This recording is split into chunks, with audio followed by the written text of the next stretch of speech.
Uh, He's gonna listen in. That's okay. Like, hey, it's all about the fan chat, get everyone in it to talk and communicate with everyone. So, hey, everybody, welcome to Low Key Wall. Here on on this Wednesday. Yes, Christy. Yes, you've been toppled as number one cheer around here. You've got to watch more ads or put money into Twitch if you want to stay on top here on Low Key Wall. It's highly competitive for highest tip here on the Low Key Wall channel. And I am actually, like I said, I've been having hard drive and SSD troubles this last week. So not only did my laptop SSD kind of get kerfuffle, but my desktop SSD is down, which is okay because I have a bunch of backup PCs, and I took you guys got to see this. So this is really cool. Hold on. Take you guys on on a tour. Now I took a bunch of leftover 500 gig hard drives, right? Yeah, and I made 1.5 terabytes the hard way. Yeah, RAID baby. 1.5 terabytes though. Well, wouldn't be the hard way. It's the old-fashioned way. By the way, I am joined here by the beautiful and lovely Rhino. Rhino, when you say hi. Hi. The last white rhino. It's an endangered species. Yep, he's the last male white rhino. The one and only. Yep. Don't assume that genderman. And then we also got Escalaja Plus. Hello. Yeah. Thanks, Escalaja. I'm here. Oh, we got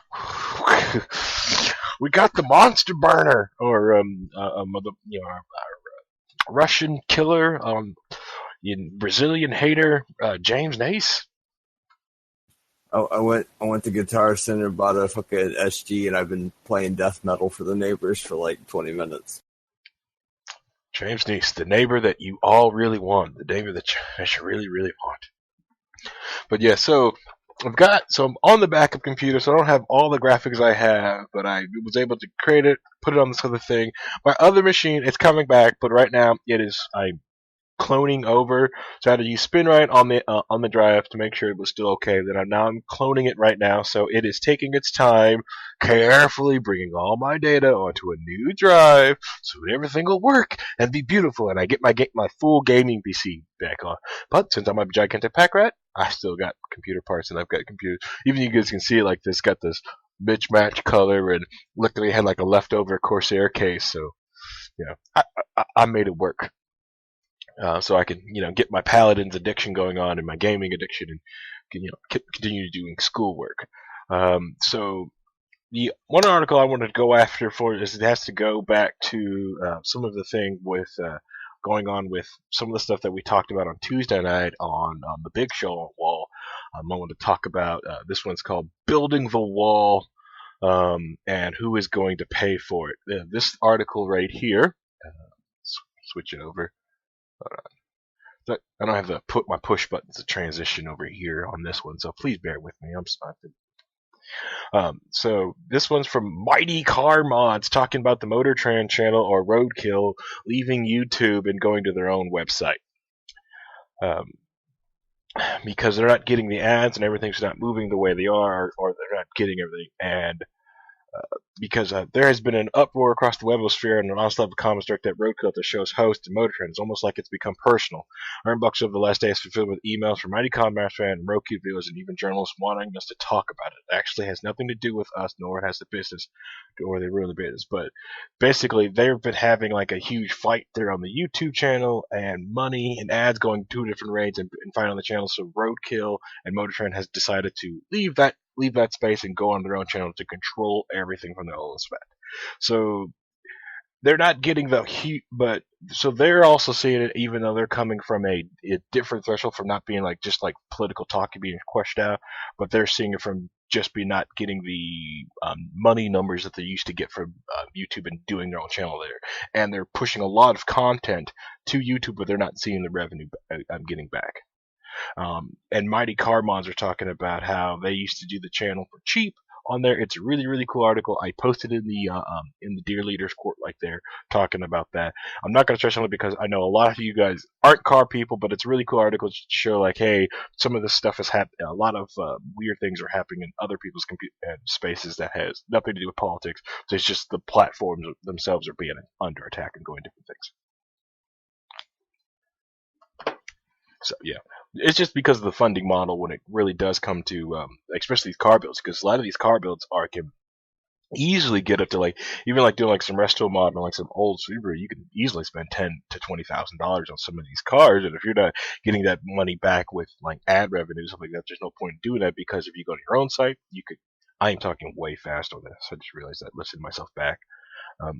When you're getting your because if you control the ads on your own site, you can get ads from your own company, especially when you're doing for computer builds. It's really big for them. So if you're if you're using like Cornwell tools for Snap-on lift parts or using Flowmaster exhaust, you can control all that and get the ads you want to push on your own channel and working with or like a Mighty Car Mods working with Discovery and going to television, getting really paid for the money that you're getting put into the product, which sucks because Mighty Car Mods and Roadkill working together on YouTube, stuff like that. It was amazing. It was beautiful watching all these different car shows coming onto YouTube, especially with Ed China getting ready to start doing his YouTube program, which I don't know if any of you guys huge into cars, but Ed China is amazing when it comes to cars, and he did a 30-minute brake job video on how to do your brakes. It is the most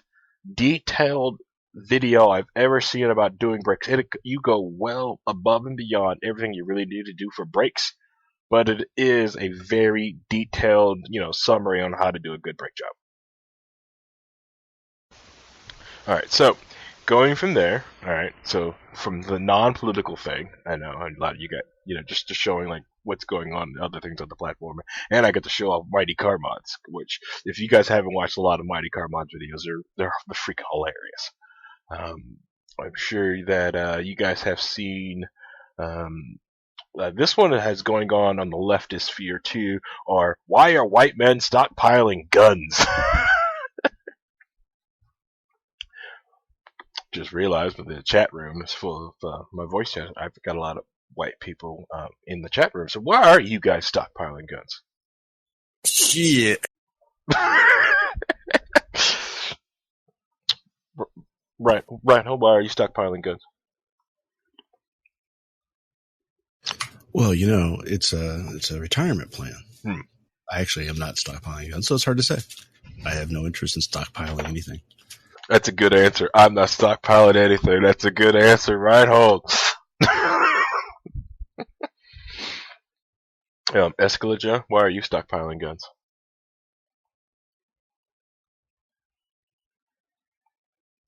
All right, he obviously said come back with a warrant. We're just gonna assume Escalaja. I stockpile them and had money. Yeah, I'm reading the chat here.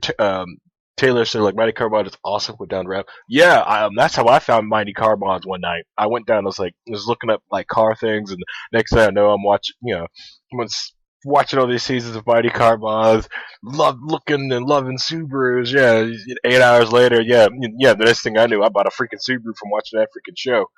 It was like, wow, this is awesome. I own a Subaru now. But yeah, I'd stockpile them if I had any money. Yeah, Escala? Yeah, I'm stockpiling guns because it pisses off liberals. Oh, okay. That's good. All right. So we're going to read this article from the SouthernAmerican.com. I've been seeing like a lot of liberals post it. I brought this article up because I was like, my liberal friends on the keep posting this, posting and kept talking about it. So I was like, okay, this one's interesting to talk about. Let's really jump through this article because it's freaking goofy as all heck. All right, so since 2008 election of President Obama, the number of firearms manufactured in the U.S. had tripled, while imports have doubled. This doesn't mean more households have guns than ever before. That percentage has stayed fairly steady for decades. Rather, more guns are being stockpiled by a small number of individuals. 3% of the population now owns half of the country's firearms, says a recent definitive study from the Engine Control Research Center at Harvard University. And that is also true.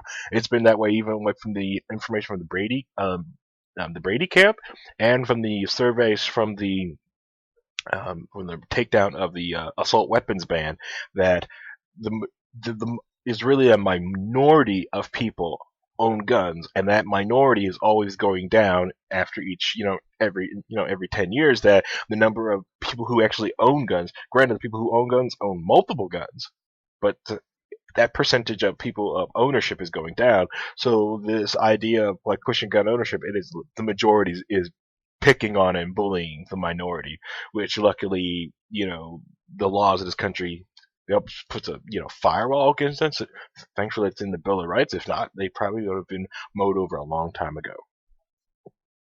So who is buying all these guns and why? The short, broad brush answer to the first part of the question is this: men, who on average possess almost twice the number of guns female owners do, but not all men. Well, you got to put that not all men. Some groups of men are much more avid gun consumers than others. The American citizen most likely to own a gun is a white male, but not just any white guy. According to a growing number of scientific studies, the kind of man who stockpile weapons or applies for a concealed carry license meets a very specific profile. Oh, I bet you guys can guess this profile. These are men who are anxious about their ability to protect their families, insecure about their place in the job market, and beset by racial fears. They tend to be less educated. For the most part, they don't appear to be religious, and suggest one study face seems to reduce their attachment to guns. In fact, stockpiling guns seem to be a symptom of a much deeper crisis, a meaning and purpose in their lives. Taken together, these studies describe a population that is struggling to find a new story, one in which they are once again the heroes. So yeah, so they're basically saying that people who are, there's the premise of this article they're setting up, is that the people who are buying and stockpiling all these guns are white men who aren't that religious and who are just afraid of everything. Yeah. Yes.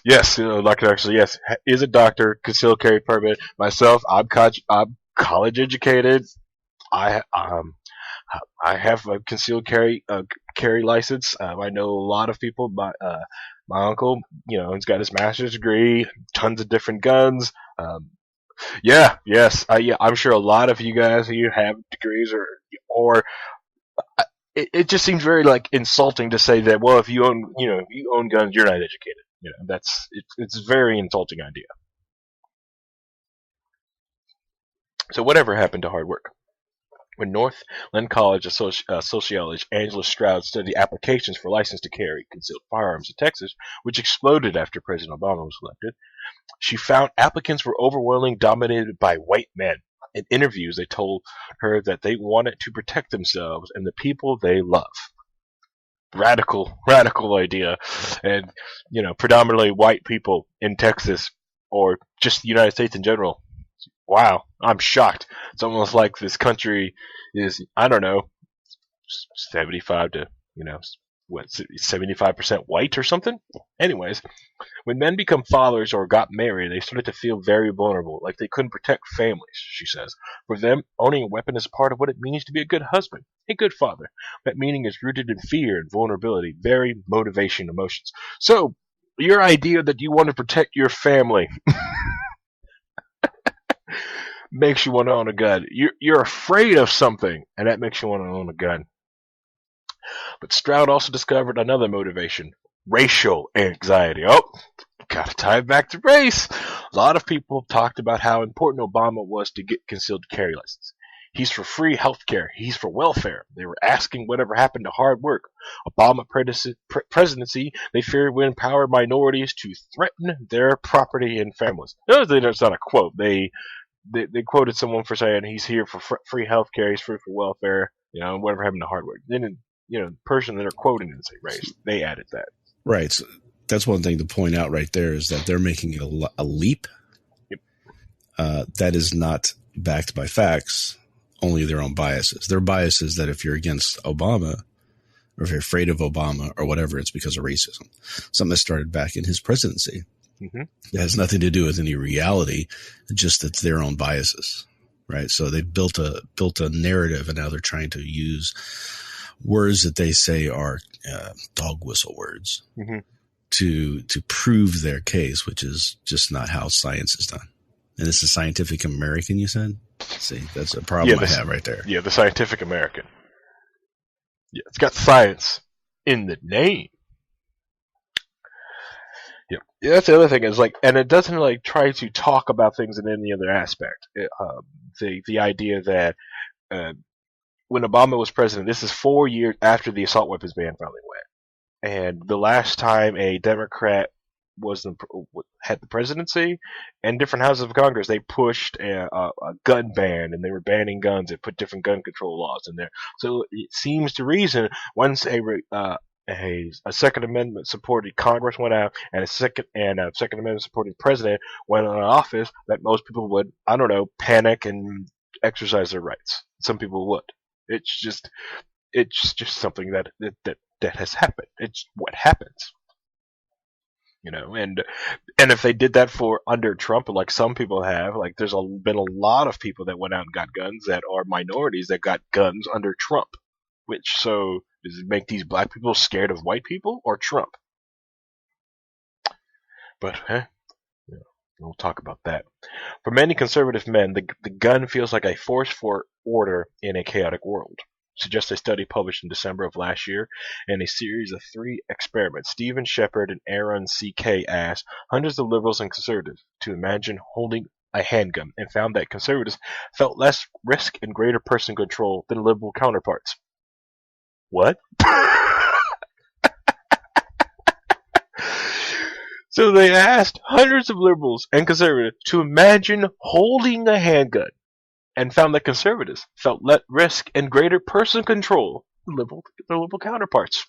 Shocking. I'm shocked. Shocked you said that liberals didn't like imagining holding a handgun, and conservatives, meh. It was like, oh yeah, we're fine with this.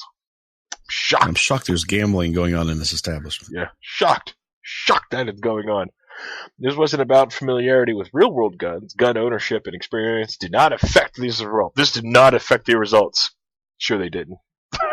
Instead, conservative attachment to guns was basically entirely on ideology and emotions. But the liberals one wasn't. That was based on what, facts and knowledge about guns? Just knowledge about the fully semi-auto, and the shoulder thing that goes up. Oh yeah, the fully semi-auto double action with the combat with the kung fu grip guns. That's an insight echoed by another study published last year. Baylor University sociologists Paul Forsey and F. Carson McCann created a gun empowerment scale designed to measure how nationally representative sample of almost 600 owners felt about their weapons. Their study found that people at the highest level of this scale, the ones who felt most emotionally and morally attached to their gun, were 78% white and 65% male. Now, see, I feel this thing is skewed because I have emotional attachments to certain guns that I have because they were given to me by my family member, my uncle. My uncle gave me this gun, or this was my first gun I've ever fired, or this is the first gun I bought on my own, or this is the first gun I hit at 500 yards. This is the first rifle I hit a metal target at 500 yards. Don't you dare laugh at me. I'm an awful shot. I will tell you. I'm an awful shot. And I don't care because I'll just rain more bullets down. You're eventually going to hit, right? If you just keep shooting, right? No, just me, huh? Okay, fine. We found that white men who have experienced economic setbacks or are worried about their economic futures are the group of owners most attached to their guns. So you're telling me people who don't have a job are most attached to these gigantic, expensive items that they don't want to get rid of? Shocked, I'm saying. Those with high attachment felt that having a gun made them a better, more respected member of the communities because they feel they could at least, walk around and do like community watch. I don't know. That wasn't true for women and non-whites. In other words, they may have suffered setbacks, but women and people of color weren't turning to guns to make themselves feel better. This suggests that these owners had other sources of meaning and coping when facing hard times. Notes Forsey, often religion. Indeed, Forsey and McCann found that religious faith seemed to put the brakes on white men's attachment to guns. For these economic insecure, irreligious white men, the gun is a ubiquitous symbol of power and independence. 2 things white males are worried about, says Forsey. Guns, therefore, provide a way to regain their masculinity which they perceive has been eroded by increasing economic impotence. Before Thee and Stroud found everything in those last two paragraphs is complete bullshit. How so? Well, first of all, their masculinity's been lost because of eroded by increasing economic impotency. Yeah, that's not being impotent. That's nothing to do with what the reality is. So they're not even talking to these people about what's causing or taking a look at that. They're assuming some things right there. First of all, second of all, I do believe that black people were very interested in guns as part of self-defense just a few decades ago. I don't understand why they failed to even acknowledge that fact, and the fact that gun control was put in place to begin with to take away people's ability to be independent and defend themselves. So you're saying prior between like in the 60s, the simple fact that the Black Panther Party was all about black gun ownership. That's the main reason why gun control laws started to come out in the first place. Okay, other than the ones that were before that, which just to go after Irish bootleggers, but I won't talk about those either. Well, even before that, it was Reconstruction, right? So it was still keep black people from having guns so that they could put in the Jim Crow laws in the Reconstruction era.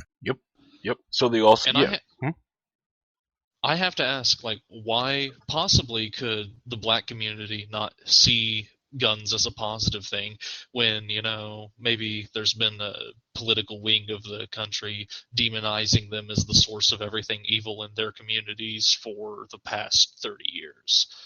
Yep. Maybe they don't feel the same thing because the same empowerment that your generic white guy who's non-religious feels, because they don't have the same shared cultural respect for the institution of gun ownership. Yeah, did they ask the Black Lives Matter people if they thought that gun ownership was an important thing to protect themselves against things that might be going on to them? Mm-hmm. All good points. And then the thing that in black communities, they usually have the most gun violence, but the less legal gun ownership. But a lot of black people are denied the ability to own handguns because most black people live in inner cities, which have some of the strictest rules of getting a concealed carry permit. Indianapolis is one of the larger cities. It's very easy to get a concealed weapons permit here in Indianapolis. Most larger cities. Well, on top of that, too, is how many in those communities have been caught up in the drug war and therefore have felonies on their record and therefore cannot own guns. Correct. Yeah, getting felonies in their teenage years for zero tolerance policies in high school. And getting caught up as in silly felonies. It's or not be able to get it because of the way that they prosecute single fathers for under deadbeat dad laws. Granted, the product inside the black community is not only a black issue, but it's a gigantic problem in the black community. So, and in a lot of cities where which goes back to the drug laws. If they're in jail, they can't really be stay-at-home, dads if they're sitting in a prison cell. Well, yeah, that and. For a lot of cities, for concealed carry permits, you have to show a need, and a lot of cities being for personal security and stuff like that, for afraid, that's usually not seen as a specific need. You don't need the gun at that point. They'll let reporters and stuff and have that if they're depending on their jobs. Yeah. The other problem with the having to show a need is that you have to go talk to the sheriff. Basically, is what happens, and you have to have a conversation with them. When you're having a conversation with him, he's going to look at you and say, it's very possible, and I know it happens in some locations where the sheriff will say, "Oh, you're a person of color, therefore I'm not going to give you one no matter what your need is." Yep. There is some inherent racism going on there. Yep. And even like that, Derek J. Freeman in Keene, New Hampshire, like a massive gun-free state, but their concealed carry permits are shall issue, and he was denied for several years in Keene. It wasn't until he moved out of Keene and got a different judges and different police department that didn't know him and didn't know him as just a gay man walking around the town. Boom, stamped and got his concealed weapons permit. It was that easy. He fought for years to get it, went to court several different times, couldn't get anything, moved halfway across the state, boom, got it. It's ridiculous. It's okay. So, Back to this ridiculous article. Of course, it's ridiculous. And well, this should be on Daily Kos. I'm not a Scientific American. That's what I don't understand. Is this a blog post, or is this some sort of research paper that they're trying to put out? This is under observations. I scrolled it because I remember there was like some weird turn that they called it. Like, we're just observing. This is an observation. So they're like, so ob-ed. So not an op-ed, it's an op-ed. Get it? It's an observation. And the author is Jeremy Smith, it says? Yes. Yeah. Jeremy Adam Smith. It's nice. I'm going to assume generic white guy name. Alright. Where was I? Alright, so, and this is interesting because these men tend to see themselves as devoted patriots, but make a distinction between the federal government and the nation. So, see, on that point, I expect that many in this group see the nation as being white.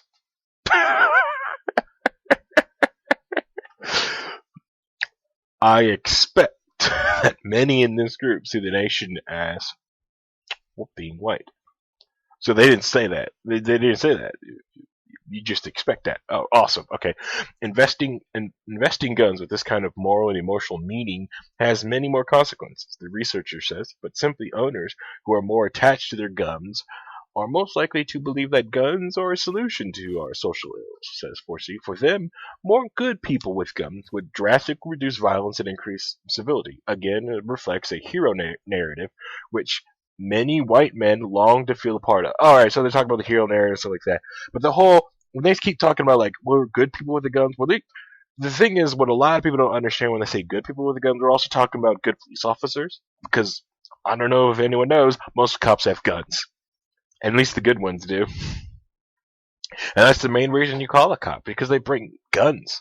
You know, if they're just going to be guys who show up with, with a shovel, it's like calling you last. Them, call my cousins who's going to show up with guns. Because, that's the main reason I call cops. Show up with guns. And the other thing is like, they hold like, well, like, how are you going to start a bad person with a gun? You need a good guy with a gun, because a good guy with a stick versus a bad guy with a gun, that just doesn't work out that way. Stroud's work echoes this conclusion. They tell themselves all kinds of stories about criminals and criminalization victimization, she says, but the story isn't just about criminals, it's about the good guy, and that's how they see themselves. I work hard, I take care of my family, and there are people who aren't like that. When we tell stories about the other, we're really telling stories about ourselves.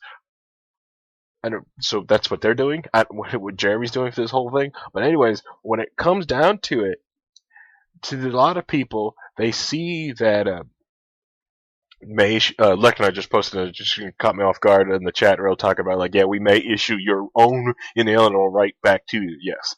But yeah, the idea that most people do see themselves as good, it's almost like reading this past paragraph is like, well, Jeremy, do you not see yourself as a good guy? Do you not see yourself as a hero? If a fire broke out, would you not try to stop it and think you could put that fire out because you got access to a fire extinguisher? And now, granted, do a lot of guys romanticize about the whole? They think they think when an active shooter is going to happen, they're going to pop out their Glocks and turn into John Wick. A lot of people do that, but of course, a lot of guys do that anyways. It's the reason why we watch movies like that. They're power fantasies. It's the male power fantasy movies. Now, granted, there are female power fantasy movies, and any woman who says there aren't female power fantasy movies, they're not being honest to themselves. And if you don't think so, and then you can instantly go through, ask them for their top 10 list of movies, and you will also see you will see what a female power fantasy movie is, because a lot of those movies will have the same type of string going through it. Anyways, back to this thing, but the idea that it's like, yes, I work hard, I take care of my family. They're basically deciding, like, hey, I'm a law-abiding citizen, I do good work, I take care of my family, I obey the law, I'm a good person. They help people. That's what most people see themselves as, and they're most using it as like, well, that's a negative. So what? Would you want someone, these guys with the guns is like, no, I am a, I'm thinking of that scene from Daredevil when, the Kingpin is going to prison, and it's like, I used to think of myself as a Samaritan in that story, but I found out just the ill intent. I'm probably the only one that's seen that. Or I love watching that scene. It's really like I don't know if you've ever watched the TV. Have you guys ever watched the Netflix and the MCU Daredevil? A couple of episodes. I'm really not into the DC side of things. I'm more of a Marvel guy. Yeah, Marvel. Yeah, Daredevil, Marvel. Oh, it's Marvel. It's Daredevil's Marvel. I'm sorry, you're right. No, yeah, I just haven't gotten into the Daredevil yet. The Netflix episodes. I'm still the Agent of Shield guy, so you know that. So. That's a junk. That's the junk part of the MCU. If you get into the no, it's not actually. No, sorry. How do I cut your mic off?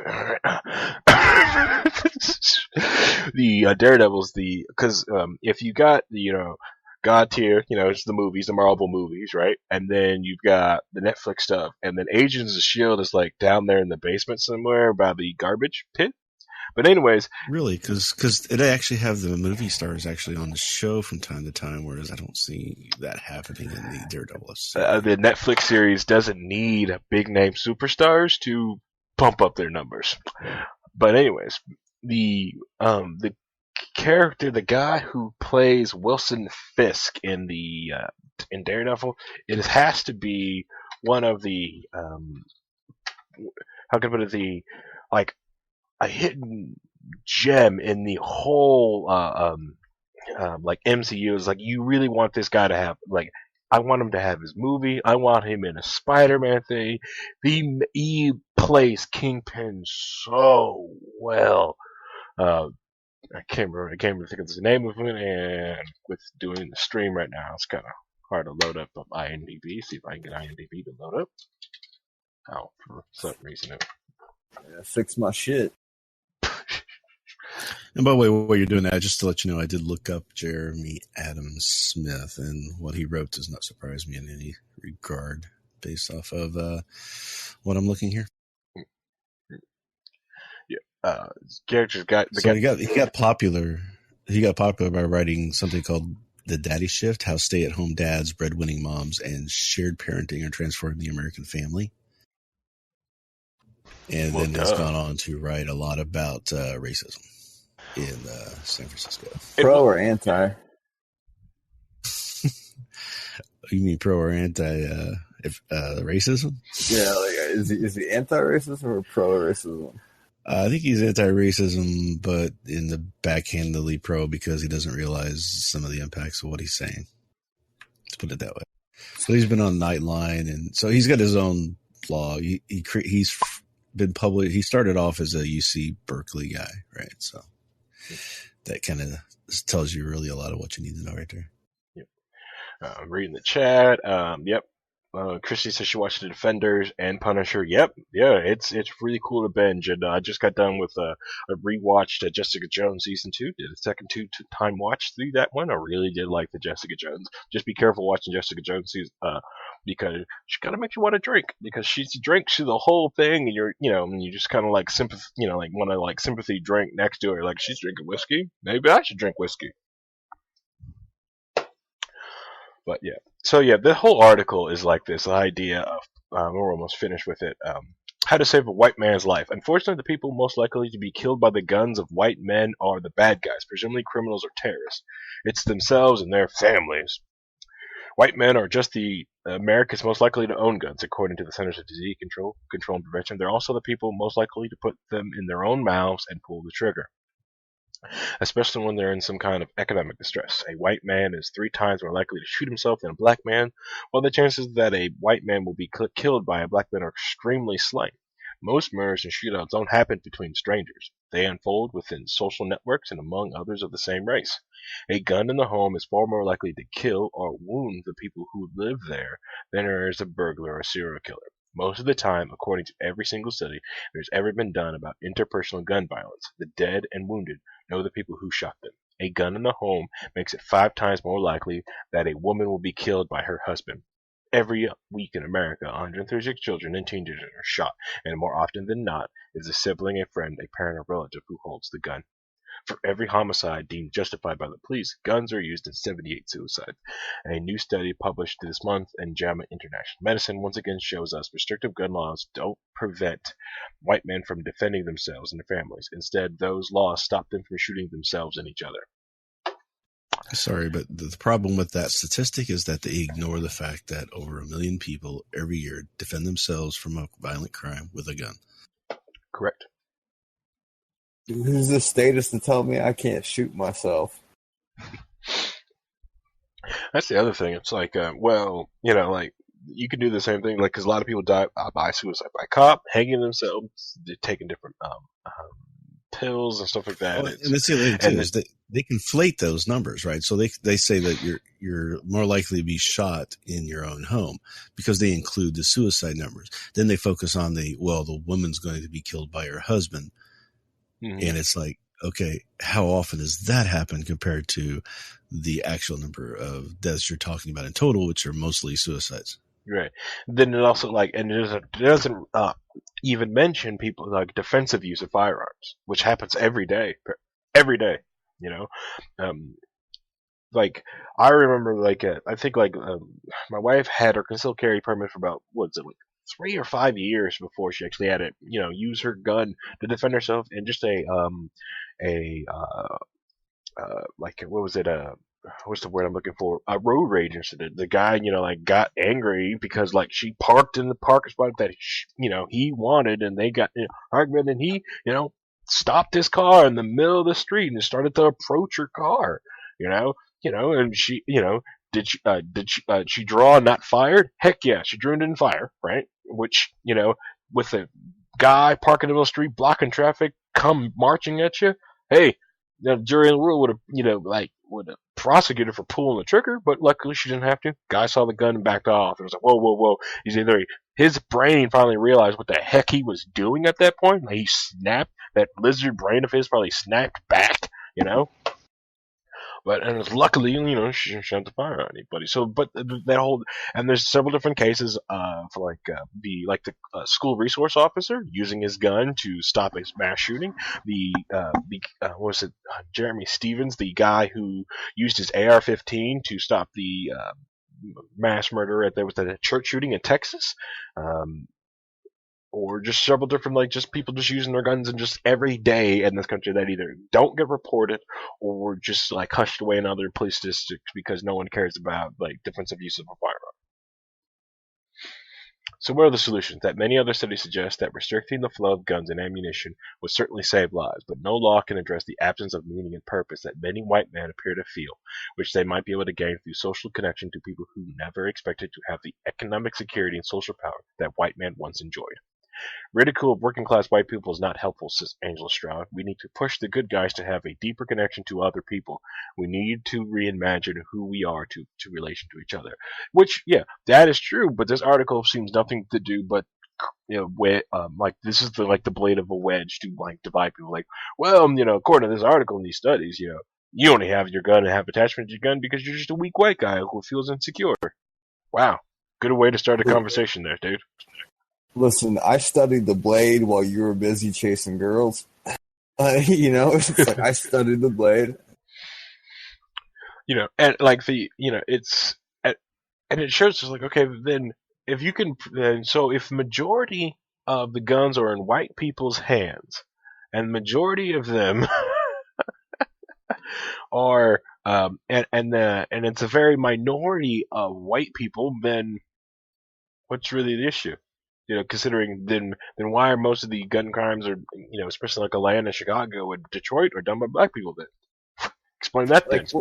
Where do they get the statistics that white people have? I mean, there's more white people than any other type of person in the U.S., but do they just judge it based on sales from gun shops? I mean, I know plenty of black people that have guns. Did they get them from gun shops? No, they didn't. And so are they registered? Probably not. It's not like that, other races and minorities don't have weapons out the ass. They are. You can go, they did a Dateline NBC or whatever thing on the most dangerous part of Detroit. And it's just this black woman. It's yo, I got my pump action shotgun right here. Here's my fucking 45. Here's my 8-shot revolver and my dash box. She had 9 guns in her house. It's why? Because, well, there's gang violence, I got to be popping off at any given time. If I go to the car, they're going to shoot me there. They're going to break into my house. She had 9 guns, in every fucking room. She sleeps with a gun under her pillow. And it's just Did she buy those guns legally? Probably not, but a lot of people don't buy their guns legally, and those guns aren't reported either. So they're like, well, white people buy them. Well, like, well, they probably just buy expensive-ass guns from gun shops. I can go to a fucking trade show and walk out with an AK and never register it. Right. And the other thing, too, is even if you're registering it, is one of the questions they're asking you when you register it, what your race is? I sure wouldn't answer that question if they were to ask me that. I mean, like, this is be real. So like, where are they getting the stats from? It's like how many people, like, we go to the east side of Indianapolis and we just say, okay, just remove all the white people. We'll just look at like the Latino community, the Burmese community, and the African American community, right? We'll just look at these communities. How many of those people do you think are packing heat when they're on the street? Probably a fucking lot. You know, it is what it is. So when they say like, oh, white people buy like all the guns and they have the most guns, they're afraid of this. It's like, no, everybody has guns. You know, it's not a rarity. It's not like only these white people have them all, like rooftop Koreans. And it's like the number they have now for how many Americans have guns. It's not accurate. There's a lot more people that have guns than that. Even everybody's, upset about the over 100, million whatever guns, but that's just the ones that they have in some database they know about. Mm-hmm. How many people have guns that are handed down from family member to family member through the generations? Come back with a warrant. Those don't come. Those don't show up in that list. Yep.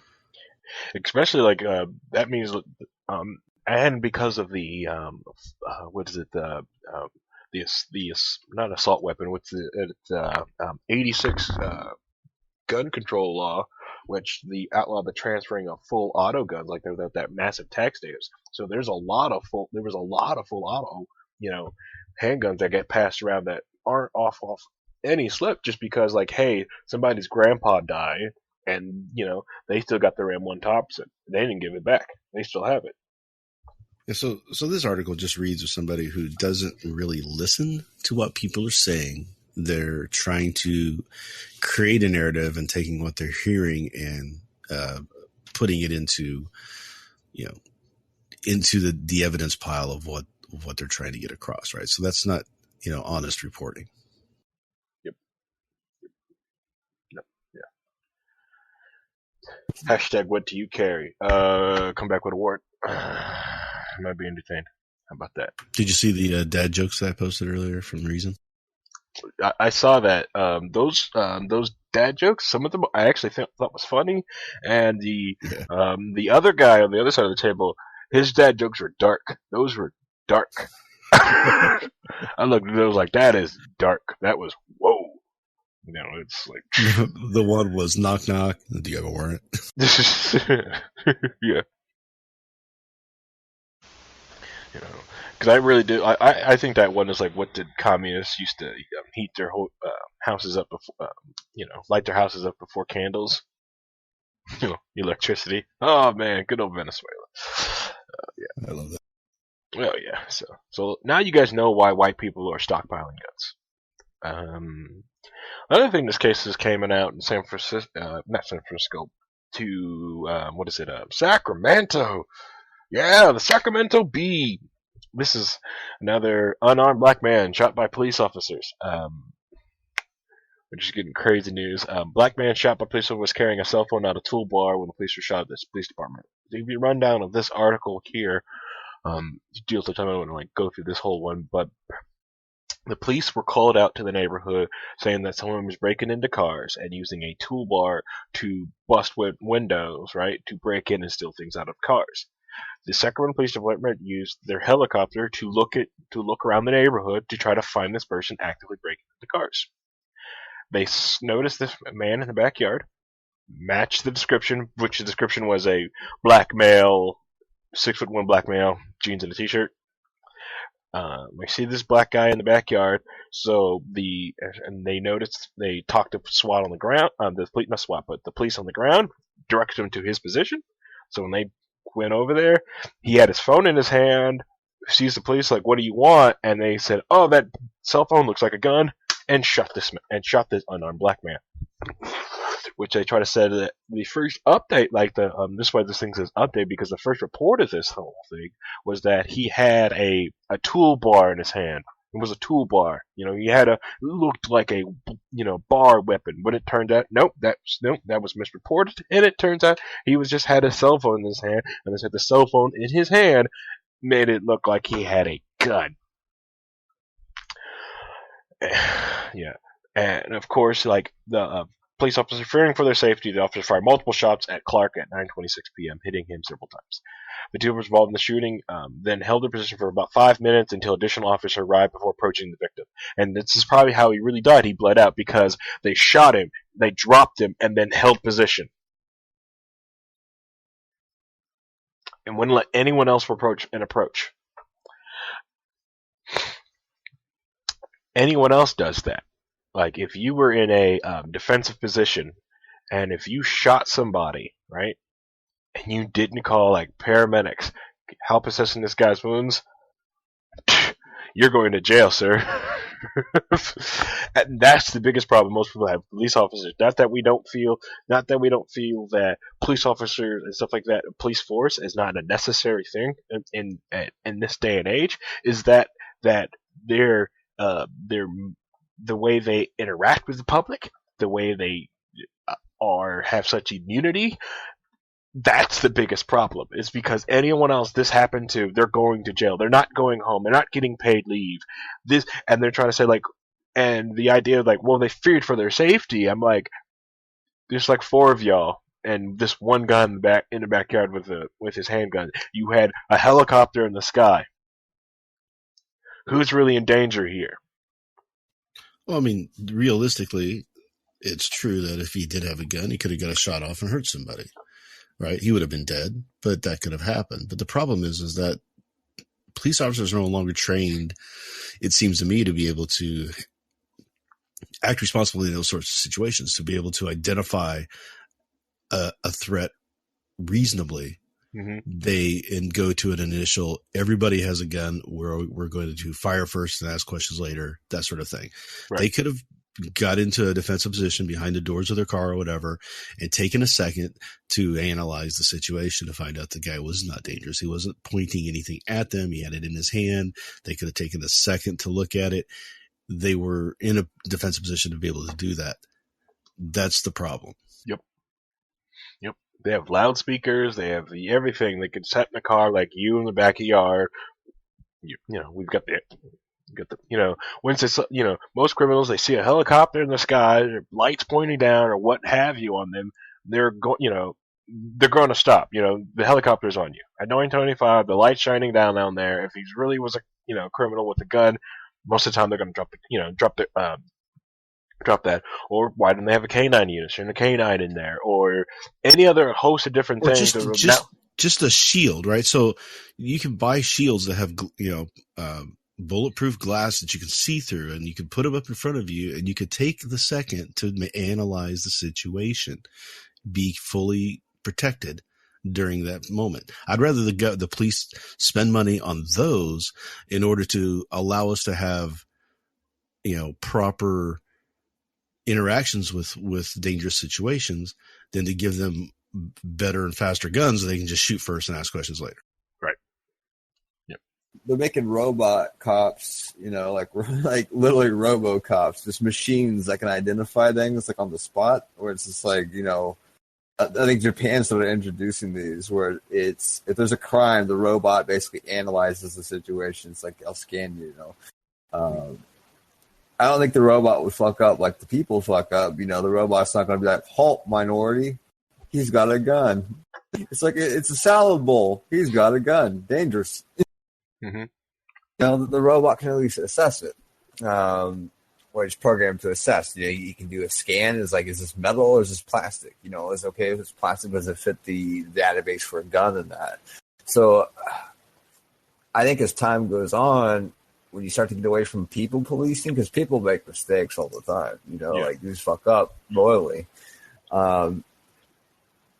Technology could at least amplify it to a point where you don't have to rely on like street beat cops anymore. Like they're outdated anyway. Like the fucking cop in the Florida shooting, he's like 50 something years old, and he's sitting at the school resource desk, and he's been on like autopilot for 15 years. Like you're basically too old and too unfit to be on patrol.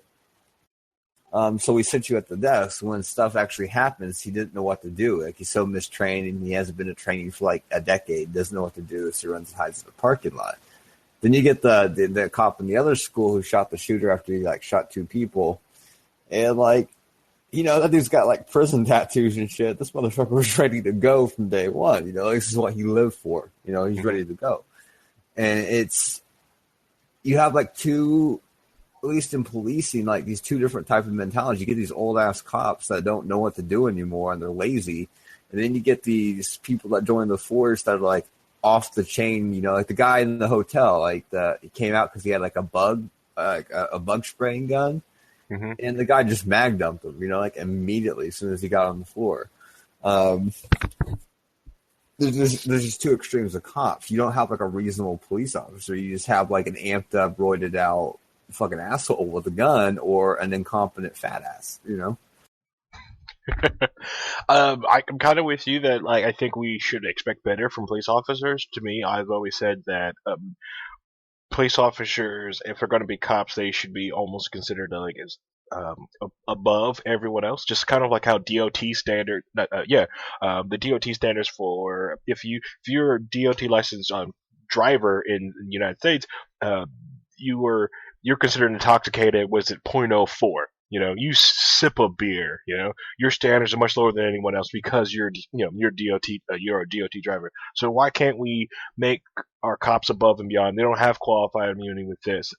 We require cops to have a bachelor's degree in free law. You have to have a free law 4-year degree. I'm sorry.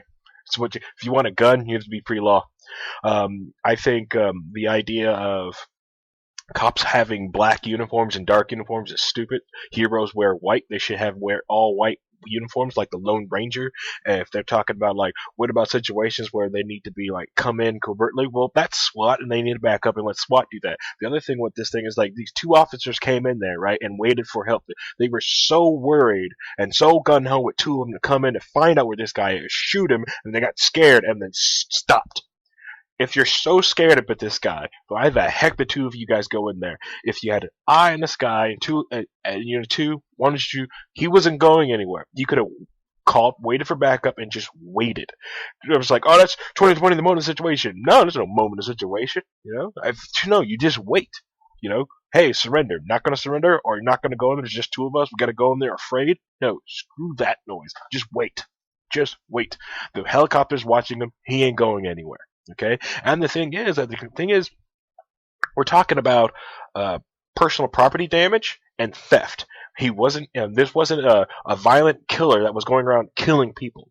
Okay, he wasn't going around like murdering people or like bombing people. He was going around breaking. Like it was a call for someone going around breaking car windows.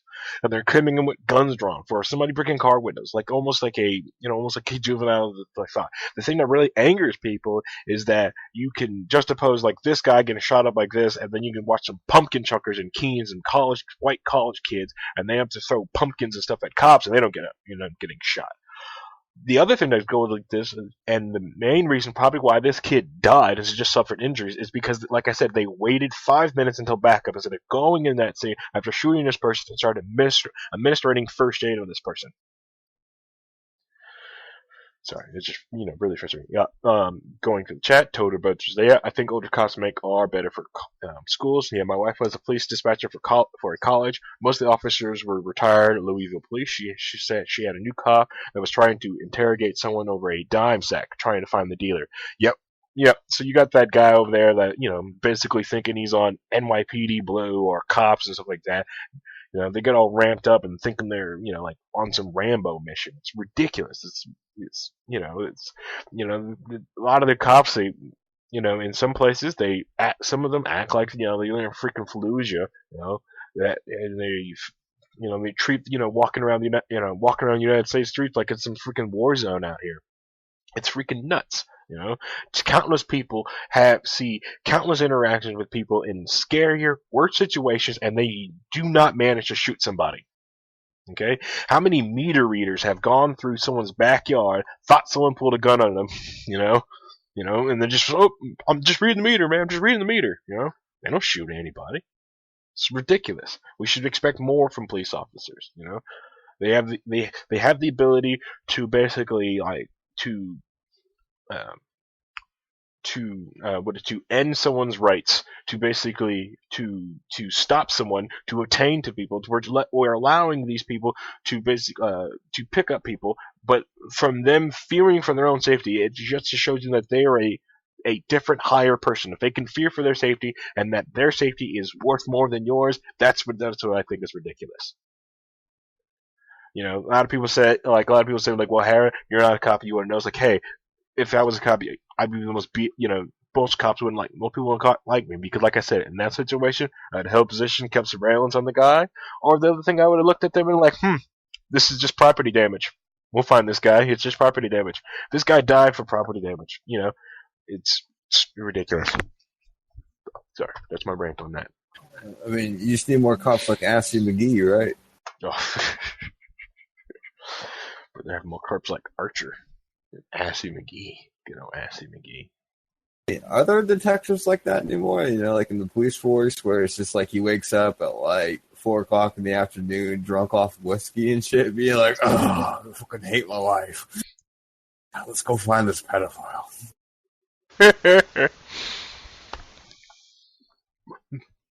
Assy McGee is an Adult Swim TV show for all those who are like, to hex and Assy McGee, you know. But yeah, that's some of the ridiculous stuff that goes on with all that crap. You know, it's like I said, I'm not anti-cop. I'm anti-asshole. I'm anti like this whole, acting like this wars that the United States is a freaking war zone. You know, if so many convenience store workers every night can sit there and not shoot somebody, and they see some weirdo people that come through their gas stations, and they manage not to shoot anybody, you know, why can't you? Why can't you? And that's not all police cops. All that. That's not all police department and cops.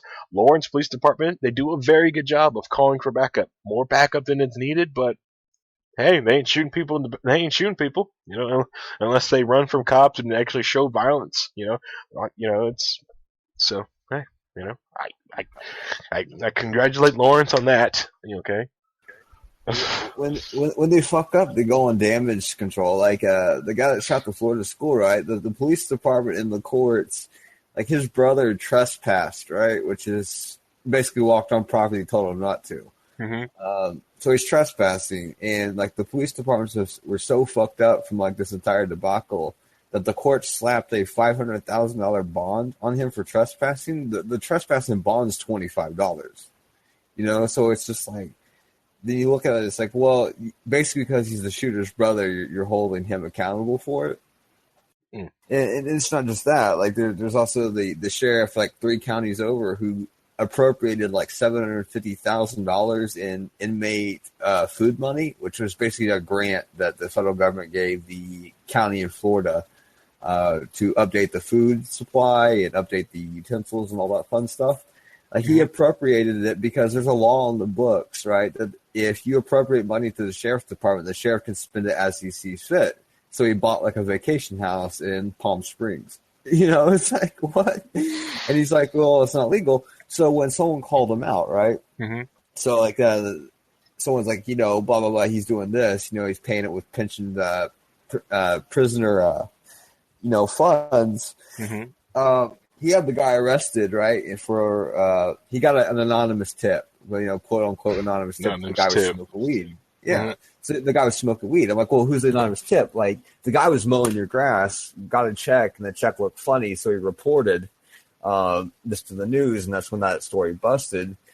But I'm like, you had to know the dude was a stoner. Like, the first thing that he smoked weed, and I probably would bet the only reason he smoked weed is because you probably smoked it with him. It's so. The sheriff got that anonymous tip, raided his house. Mm-hmm. The police department, right? The local police department was like, okay, it's just minor possession. It's he has 4 grams, it's minor possession. The sheriff's office, after he was arrested, added 7 new charges to him. Right? 7 new charges. And the police department's like, where do these charges come from? And like, oh, they made butter, marijuana butter out of it. And it's like, okay, that doesn't make sense. So they charged him with having 40 grams of marijuana, which is felony trafficking, which is life in prison in Alabama, 3 counties over from Florida. And so it's felony trafficking. And they try to get where the math was. And the sheriff department said, the moment you put the weed in the butter, all the butter becomes marijuana. So, like, basically anything the marijuana touched in the house, he contributed to marijuana just to get, like, from, like, 20 grams to 40 grams to 80 grams to 100 grams. So the sheriff office throws a fucking charge of, like, felony trafficking on the dude just to lock him up. And that's just how the police department works there. It's like, guy points out that you're being corrupt as fuck. So how do you deal with the situation? We'll just be even more corrupt. We'll make charges up out of thin air. So it's not even like you can change it. Even with like the bad police and the qualified immunity, and like well, he's just shot another person. What are they going to do about it? It's like you can't, because if you start to protest them, or you start to say shit about them, or you start to like threaten their union pensions, they just make charges up on you. Like, pull you over for a stop, like a failed taillight. Oh, we think you have drugs in the car. Boom. Where did these drugs come from? And that happens every fucking day. It's just like they can just add random ass charges. If a cop can say like you put like a gram of weed in butter, now it's 40 grams of weed because you put it in butter, you're just making shit up on the spot. And how often does that happen? There was also a case about that too, where the police department, the guy was making butter and edibles, and they counted the pounds of flour, the milk in the fridge, the sugar, all of it counted up. They used it as the weights for this trial, and that's freaking just freaking corrupt and freaking damage control, and to go after someone that was like, hey, look, they're bad. Okay, fine, then we can just we'll just arrest somebody and like. And get them on anything, and using drugs as an excuse. Ridiculousness. But it's like, where'd you get the anonymous tip? It's not like it was so inconspicuous, or weird that he reports something on you that you're basically stealing money from taxpayers, and then the very next day you get an anonymous tip that he's smoking weed in the house. It's like, that's a really weird sequence of events. The only way I can think of it is like I said, like he knew he was smoking weed because he was probably smoking weed with that kid. It's like it's not bullshit here. It's like how is it like the kid embarrasses you on the media, right? Just embarrasses your ass all throughout the county where you're going to lose the next election cycle. Just embarrasses the shit out of you, and the very next day you raid his house because of an anonymous tip. Like shit just doesn't happen like that. That's too coincidental for that to happen. Right. So somehow, some way you got information, or somehow you already knew he had marijuana on him. You just went and raided him anyway. So it's just, what? Some corrupt ass shit in that county. And it's just like adding charges and stuff because you're stealing money because the law says you can steal money. And that's the problem with policing, is the way the laws are set up. Like if the police are legally allowed to steal your money, legally allowed to spend it any way they want to, legally are allowed to get out of any charges pushed against them, there's no incentive for them to change. It's like, if I can shoot you and get away with it, I can rob you and get away with it. Why should I be a better police officer? Why should I change the way I do things? Because I could just mag dump you and steal your shit, and at best I get paid vacation. Yep. Just like those Baltimore Police Department that was like so on to carrying on like they had toy guns on them to plant on people. Oh, he must have had this gun on them, and it's huge cases, and it just shows that like more and more police of these bad apples in the police department make all police look bad because of these it's almost feel like, instead of saying a few bad apples, like there's a lot of these bad apples in here that are doing bad work, and and that badness is getting to the top. Well, let's just say like you got so much heat on you from the shit you done in the town, right? Like you got so much shit on you that you're forced to resign. Like basically it's like, okay, we just don't want the bad press anymore, so I'm just going to resign this officer. Yeah. You resign, but the police union just gets you another job the next city over.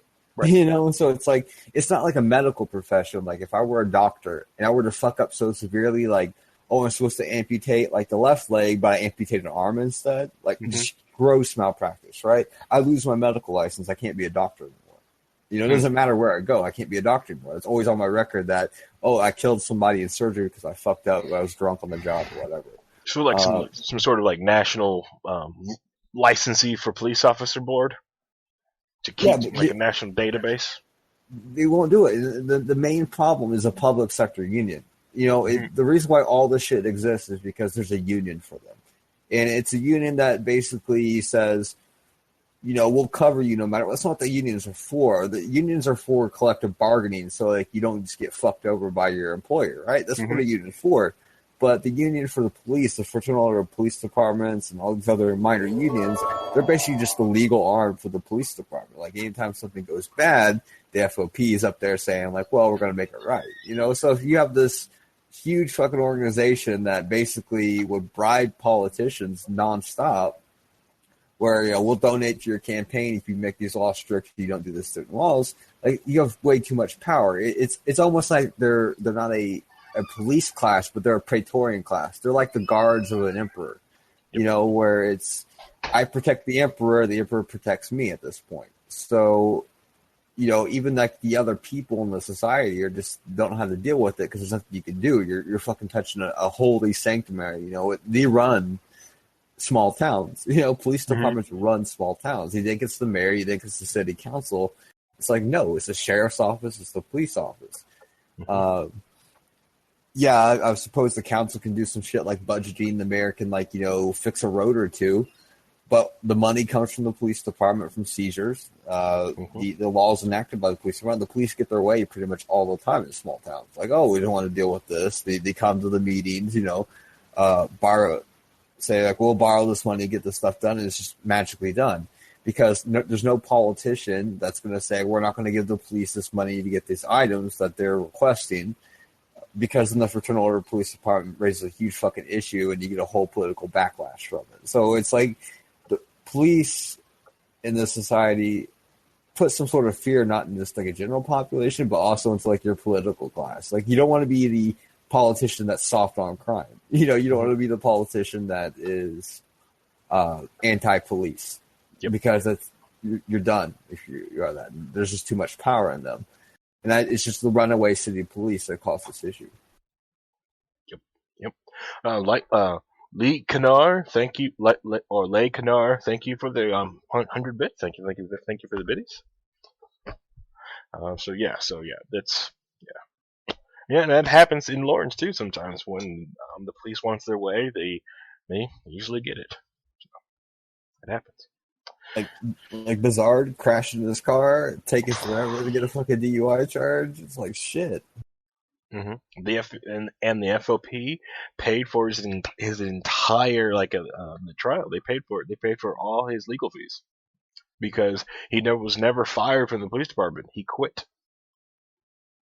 Even though he got pulled over for DUI, like a month after killing those guys, killing those bikers, which is it's ridiculous, and like people are losing trust in IMPD, but they lose in IMPD because that bizarre guy that murdered those people is still a cop. He's still a cop. He may be on leave and sitting in a jail cell after this DUI, but he is still considered a cop. That's the problem. All right, so the next thing we're going to do too is a story that was posted by Escalaja Plaz. There's an attack on has happened in Indianapolis. Attack on Indianapolis council member Jeff Miller captured on government access TV. So we get to watch a cop, not a cop, but someone. Well, it's like sort of assaulted. You kind of see it, but you just watch it. Do you have any community engagement initiatives? Yes. Don't you ever talk about my...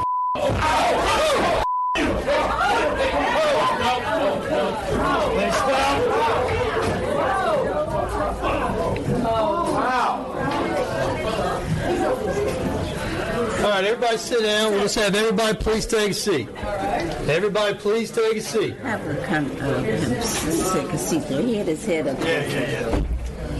He needs to sit down. Here, sit right here. You could hear his head.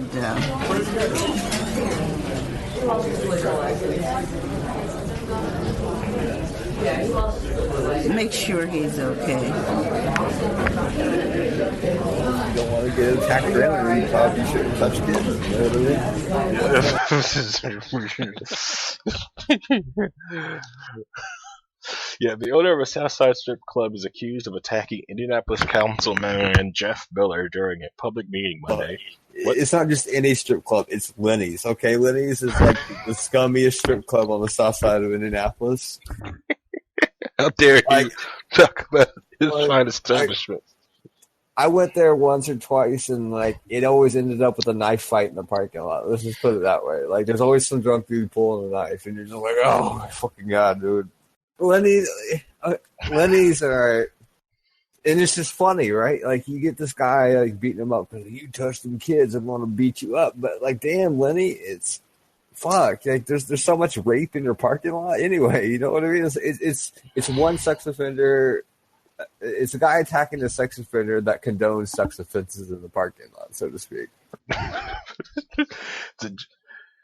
Anyways, the owner of a Southside Gentlemen's Club is accused of attacking during a public meeting on Monday on an act of retaliation over Miller's years-long opposition to the bar's liquor license.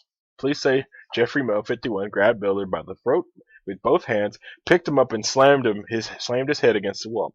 Moe later told police he cleaned Miller's clock, and I'll do it again, according to court documents filed Tuesday. But Moe, who faces 2 felony and 2 misdemeanor charges, disputes how the attack was characterized by the police. Moe told Nitty Star he grabbed Miller's collar and shook him. I did not grab his neck, I shook him, Moe, whose own Ladies and Gentlemen Club, told Indy Star. I was not intending to injure Mr. Miller. I was meaning to tell him to stop being a pompous politician, which sounds more realistic than someone like grabbing someone by the throat with both hands and doing some sort of, like DBZ style slam onto somebody. But the alleged attack occurred during an alcohol beverage board of Marion County meeting around 10:30 a.m. After the altercation, Miller told police that his breathing was restricted. His glasses were also broken. Investigators found scratch marks and redness around his neck. Neither man attended Monday's meeting to discuss Moe's alcohol license. Instead, they were on opposite sides regarding a license for a liquor barn, which is down the street from Lenny's in the old South Side neighborhood. Moe said he wanted to support Liquor Barn because Miller was trying to steal the business liquor license just as he tried to steal the strip clubs. That dispute dates back several years. Documents show Moe bought Lenny's Gentleman Club on Morris Street in 2014 or early 2015. According to the appeals court documents, he applied for a renewal of the club's permit to serve alcohol. In March 2015 hearing, Miller was among a group of people to testify against the renewal. Surveillance video recorded from a residential property near Lenny's was used during that hearing. It showed someone pointing a gun into the air and firing shots at another person selling items in the trunk. See? I told you. But that's not his fault. But they used that to remove his ability to serve liquor. So it's not. So the basically said, "Well, the club's serving liquor and it's bringing the neighborhood down." But honestly, it's Morris Street. That side of Morris Street, it's not the best neighborhood to begin with. Okay, so it's not like this thing is a pristine suburb town that's got like, oh no, stuff is happening in. But the other thing is like they used activity that was happening outside. Like, okay, this one guy shot a gun out into the air. Okay, and the other one's like, it appears to be selling something out of a trunk. How is that against the law? How is it against the law selling anything out of a trunk? Is it against the law? If I opened my trunk and sold something out of it, it's a weird food truck, but they don't prove or have anything. But using that to remove, but you can see why he's being a pompous, because you basically, for a business like that, not having the ability to serve alcohol, you basically have killed that business and basically can choose winners and losers just for the simple fact that you can choose who cannot serve alcohol, even though they're fine gentlemen established. Yep. Lenny's has also been hit with excessive violations, he said, and turned that business around, and he was trying to turn it around. He's been under attack by local government because of religious shakedown, he said, but now Moe is also pending assault case stemming from Monday's incident. It's not I gotta turn this business shit. It's this club on the south side. Yeah, I could drive by it, right? I could just drive by it. And like at 10 o'clock, and it's like, yo, here's a hooker. There's a guy fucking sorting Xanax off his trunk. You know, it's where you go when there's nowhere else to go. You know, it's like, you know, what's up today? But should that be the reason that he get his liquor permit taken away? Because he caters to these people. No, he should keep his liquor license. It's just, you can't be, you know, denying these things either. You know, it's like, I mean, the counselor is kind of right. It's like, you know, your strip club is kind of shitty, but I wouldn't deny him a permit over it. I would just be pointing out that, you know, maybe you shouldn't let fucking people fuck the strippers in the parking lot and snort Xanax and shoot guns and fucking knife fight. You know, just maybe put some security out there.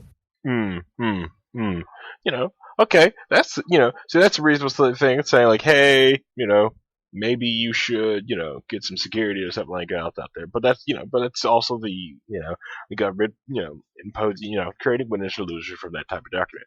I went to a bar. I love that bar. Rest in peace, Hilltop North. That we had some, you know, I had no idea how this place passed health code.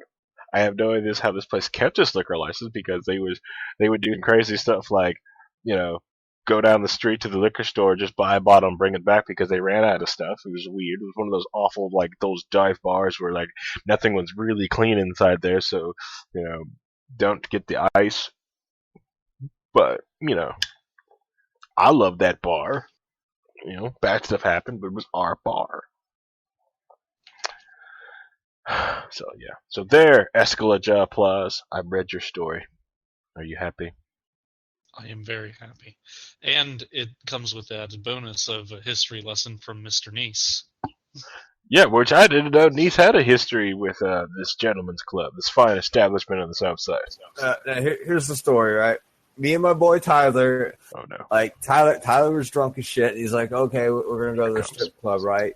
And so we pick up Brett, and Brett's like, "Oh yeah, let's fucking go, dude. I want to go." So Brett and Tyler, we stop over there on like 10th and Rural area, I think, is where we stopped. And we picked up this like old black dude. Like, I don't know who the fuck he was, but, like, he had a cane. Like, he's old. You know what I mean? It's something that's like, oh, he's just 40 old. They're like, no, this motherfucker's, like, 70 years old. And they're like, come on, Calvin, we're going to take you to the fucking strip club. I'm like, yo, just pick up a random-ass black dude and go. So, it's like, no, like, I was his neighbor. Like, I lived downstairs. And I'm like, that makes sense because, like, you're poor as shit. And this fucking neighborhood's really crappy. So he gets this guy in the car. So we go to Lenny's, and it's like B-rate night, right? So it's like there's like some 40-year-old lady with like cherries tattooed on her ass, and she kept talking about it. She's like, "Yeah, they call me cherries," and I'm like, "Yo, you're missing like 3 teeth and shit." You know, it's just awful. It's a fucking Wednesday night. You know, it's not even like the weekend. It's a Wednesday night. We're like maybe there's like 5 people in the club, including us, right? So halfway through, like, this drunken redneck comes through, right? And he's just being loud. And my friend's on Xanax, so, you know, my friend tells him to shut the fuck up, you know, whatever. So the club's closing down. It's 3 o'clock. And they go out into the parking lot. Drunk redneck in his truck was just like, yo, fuck you, you, like, motherfucker, you know, it's just whatever, just talking shit. Tyler's like, you know, do you want a piece of this shit? Starts lunging at him, right? This fucking redneck pulls out a fucking buck knife and is just like, yo, fuck you, dude. I'm about to cut you and shit.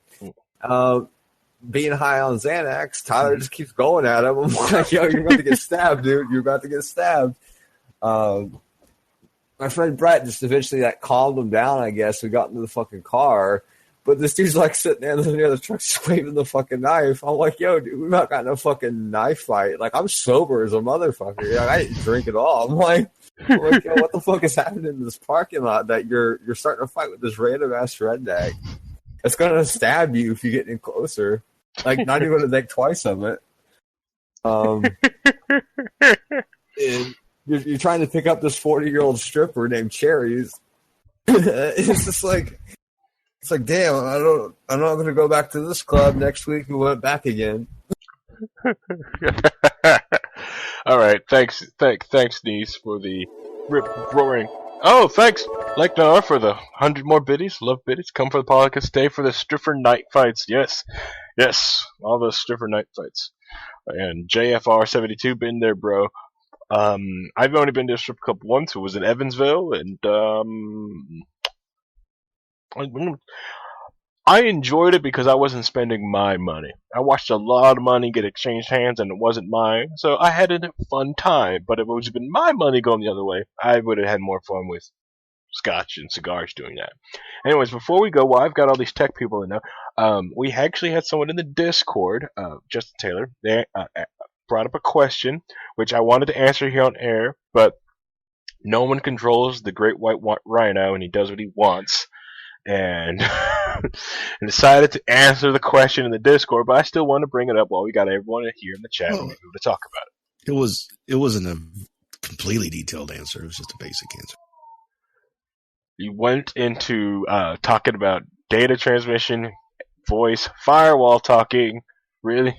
Really think so? JFR72, I once lived in the... deeper. Oh, remember... Sorry, ladies, he's married. But he can always go deeper. 3 solid pages of text, not a detailed answer. That's not for Reinhold. But anyway, 30 years experience in IT, I can go. He's getting great, yeah, awesome. Anyway, so Justin Taylor asked in the Discord. So I'm sure there's people here who are here that are sysadmin and network tech, thinking about a career change and want some pros and cons of the job. Also, best way to get started. My local community college offers an associate degree in both, but there seem to be some classes prepared for basic certs. But what other certs would you recommend? Alright, so since we got all the technicians in here, me personally, over network administration and system administration, it all depends on, do you want to deal with people, or do you want a, because personally, I recommend not being a network technician because it is a thankless job. You will only be yelled at if the network goes down. You will prepare to be going at 2 a.m. because someone got inside the network closet and they moved a cable. A rat chewed an access point out, and there's Wi-Fi in the warehouse, and they're doing a shipment out this afternoon, and no, they can't, get Wi-Fi, so you've got to come in for these 4 people that are there. I'm not bitter at network IT at all. The thing is that it happens in system admin too, because I do system admin for a long time, and that was my life, was 2 o'clock, 3 o'clock calls in the morning from operation staff trying to run nightly jobs, and this didn't work, that didn't work, blah, blah. Yeah. But when it comes to network administration, stuff like that, I think only big companies actually hold sysadmin network technician. Most smaller to medium-sized companies mostly do, they outsource it to infrastructure as a service companies, and you'd be working for one of those. The other thing is, you may be studying for becoming a sysadmin or a network technician. Unless you haven't cut your teeth for 2 years of help desk or doing something like that, you're probably going to end up doing that afterwards too. And you may just want to go for your A+, get a help desk position, and if you haven't never seen a system admin work or network technician work or be able to help one out like that, I recommend doing that first, because getting your A+ and getting in with a managed service company just as doing their help desk work, you'll be able to see that path and know what you really want to do with that. I am partial to network technology. I love networking because the methodology that you do for networking applies to just about almost anything that I do for troubleshooting. I love the CCNA. It's a great certification if you want to get into networking. Granted, it's very vendor specific into Cisco products, but just knowing, but every other vendor out there that does networking products try to make their stuff work with Cisco stuff anyways, so you luck out there. But with other certifications, it's also when you go into, if you want to go into networking, once you get your basic CCNA and you get the basic network certifications, then you start betting on what path you really want to go. Do you want to go do you want to be this massive Wi-Fi guy? Do you want to be just designer, engineer? Do you want to be a networking security guy? You basically, and then granted, you can try to touch all of it, but you'll suck at all, or you can concentrate on one, be an expert in this, and just kind of pick up and touch those. you can always go big dick. Okay, go big dick. Okay, just be like, I want to get into DevOps. Just big dick it. Like, just sit there, like, learn your programming, learn how to apply it to operations. Sit there and throw out big sexy words like, oh yeah, man, we got a fucking Docker running. We're using Salt and Puppet and Chef. We got these REST APIs running, boy. These projects looking great. Scrum. You got the Agile. We're doing a sprint, boy, and boom, 100K career right there. Damn, it's a lot of buzzwords. For 6 months until you can't do the job. But then you just sit at the meeting and be like, it wasn't our fault. We just got delayed. We need to have another sprint. It's like, oh, thank God we have another sprint. No, so DevOps is probably where it's going to go. Learn some programming languages. It's the only thing I can say. Yeah. I think Reinhold got some really like a good advice about learning programming language. That's helped me. Reinhold, you want to give your advice that you gave me? The programming that basically programming, what you learn programming, the language doesn't matter? Is that what you're talking about? Yeah. Okay. Yeah, so basically, programming is just an understanding of how to make data flow in a certain way, and manipulate it, right? So learning if-thens, for, nexts, all the different theories of how programming exists. Once you understand that, then all you need to do for each language is to understand how their syntax requires you to get that specific thing done, right? So you learn programming, then the language just doesn't matter. But the person who asked the question said he didn't want to be a programmer, right? So that's part of he can't avoid it. No, he's not unwilling to do some programming. He just doesn't want to sit and do code all day every day. But you also can't avoid that either. Yeah, because like even I don't do code every day all day. We're getting to a point where like there's a lot of stuff in the cloud.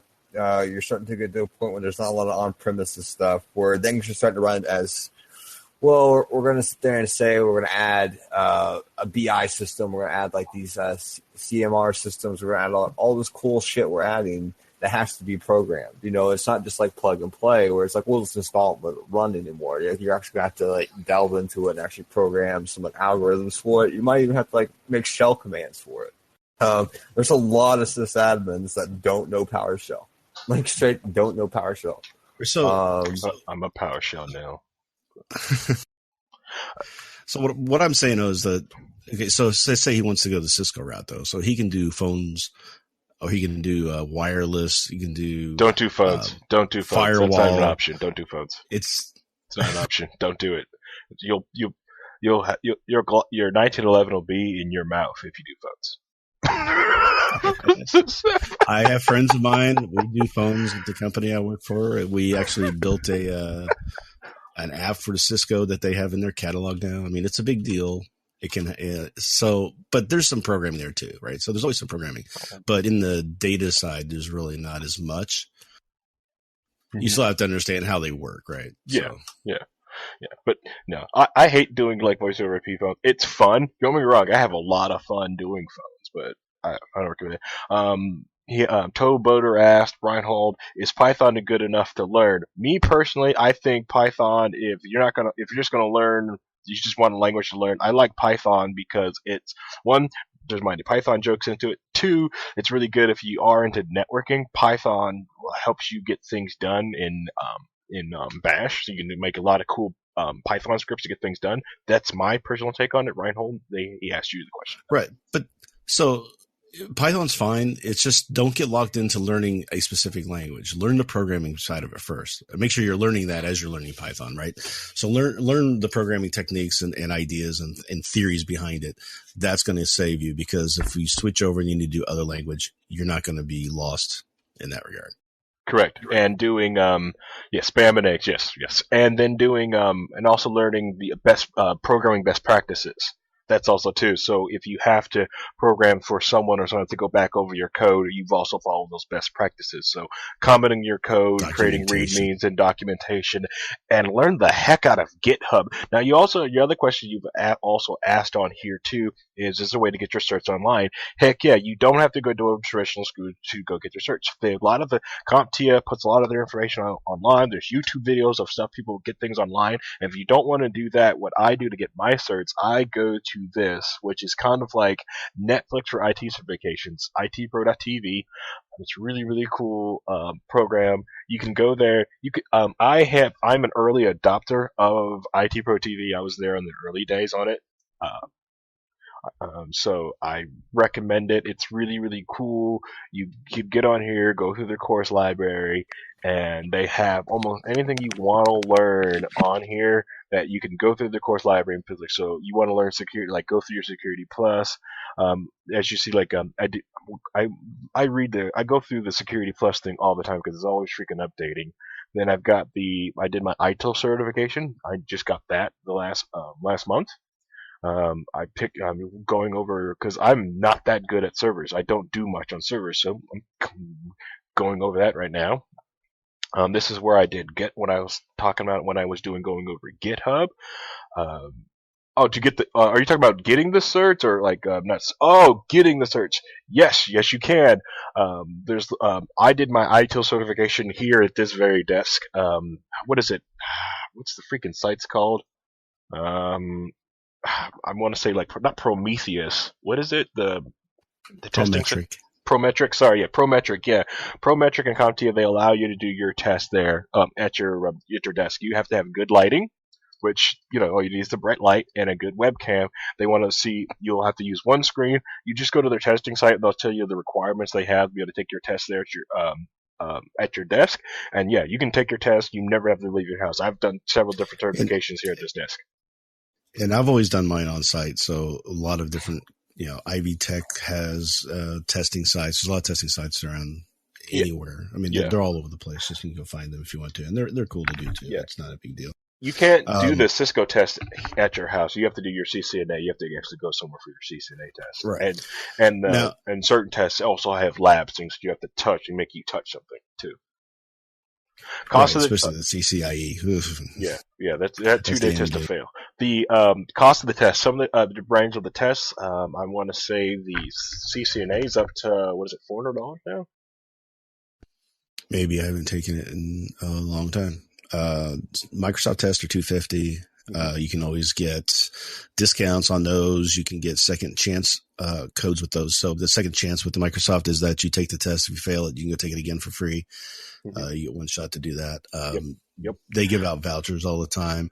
There's so many resources to learn this information, right? Mm-hmm. So if you want to go to the Microsoft side, you can get a pretty cheap to free option for Azure. Mm-hmm. And you can use that to have a test bed environment that you can put servers up and play with, learn how Azure works, learn how some of the automation stuff in there works, putting things together. For the Cisco side, the problem with Cisco is that a lot of the things you're going to want to do, you're going to have to do with some hardware, but getting the older hardware to play with is not that hard to do either. Yeah, you can get on eBay. Small routers, they're pretty cheap. You go on eBay, you can type in the CCNA like lab course, and people sell like lab kits for those too. And if you really get a nice like reputable place that does that, they'll sell you a book, the lab testing equipment too, and a lot of them also have test vouchers in there too. Right. And then you can get tests online too, a trial test for a lot of these different tests that you can take where you can go through the process of taking the test so you get familiar with the kind of questions they're going to ask, how those questions are formatted so you understand what they're looking for and how they're doing their testing. So that's always a good thing to do is get some practice tests under your belt as well. Yep.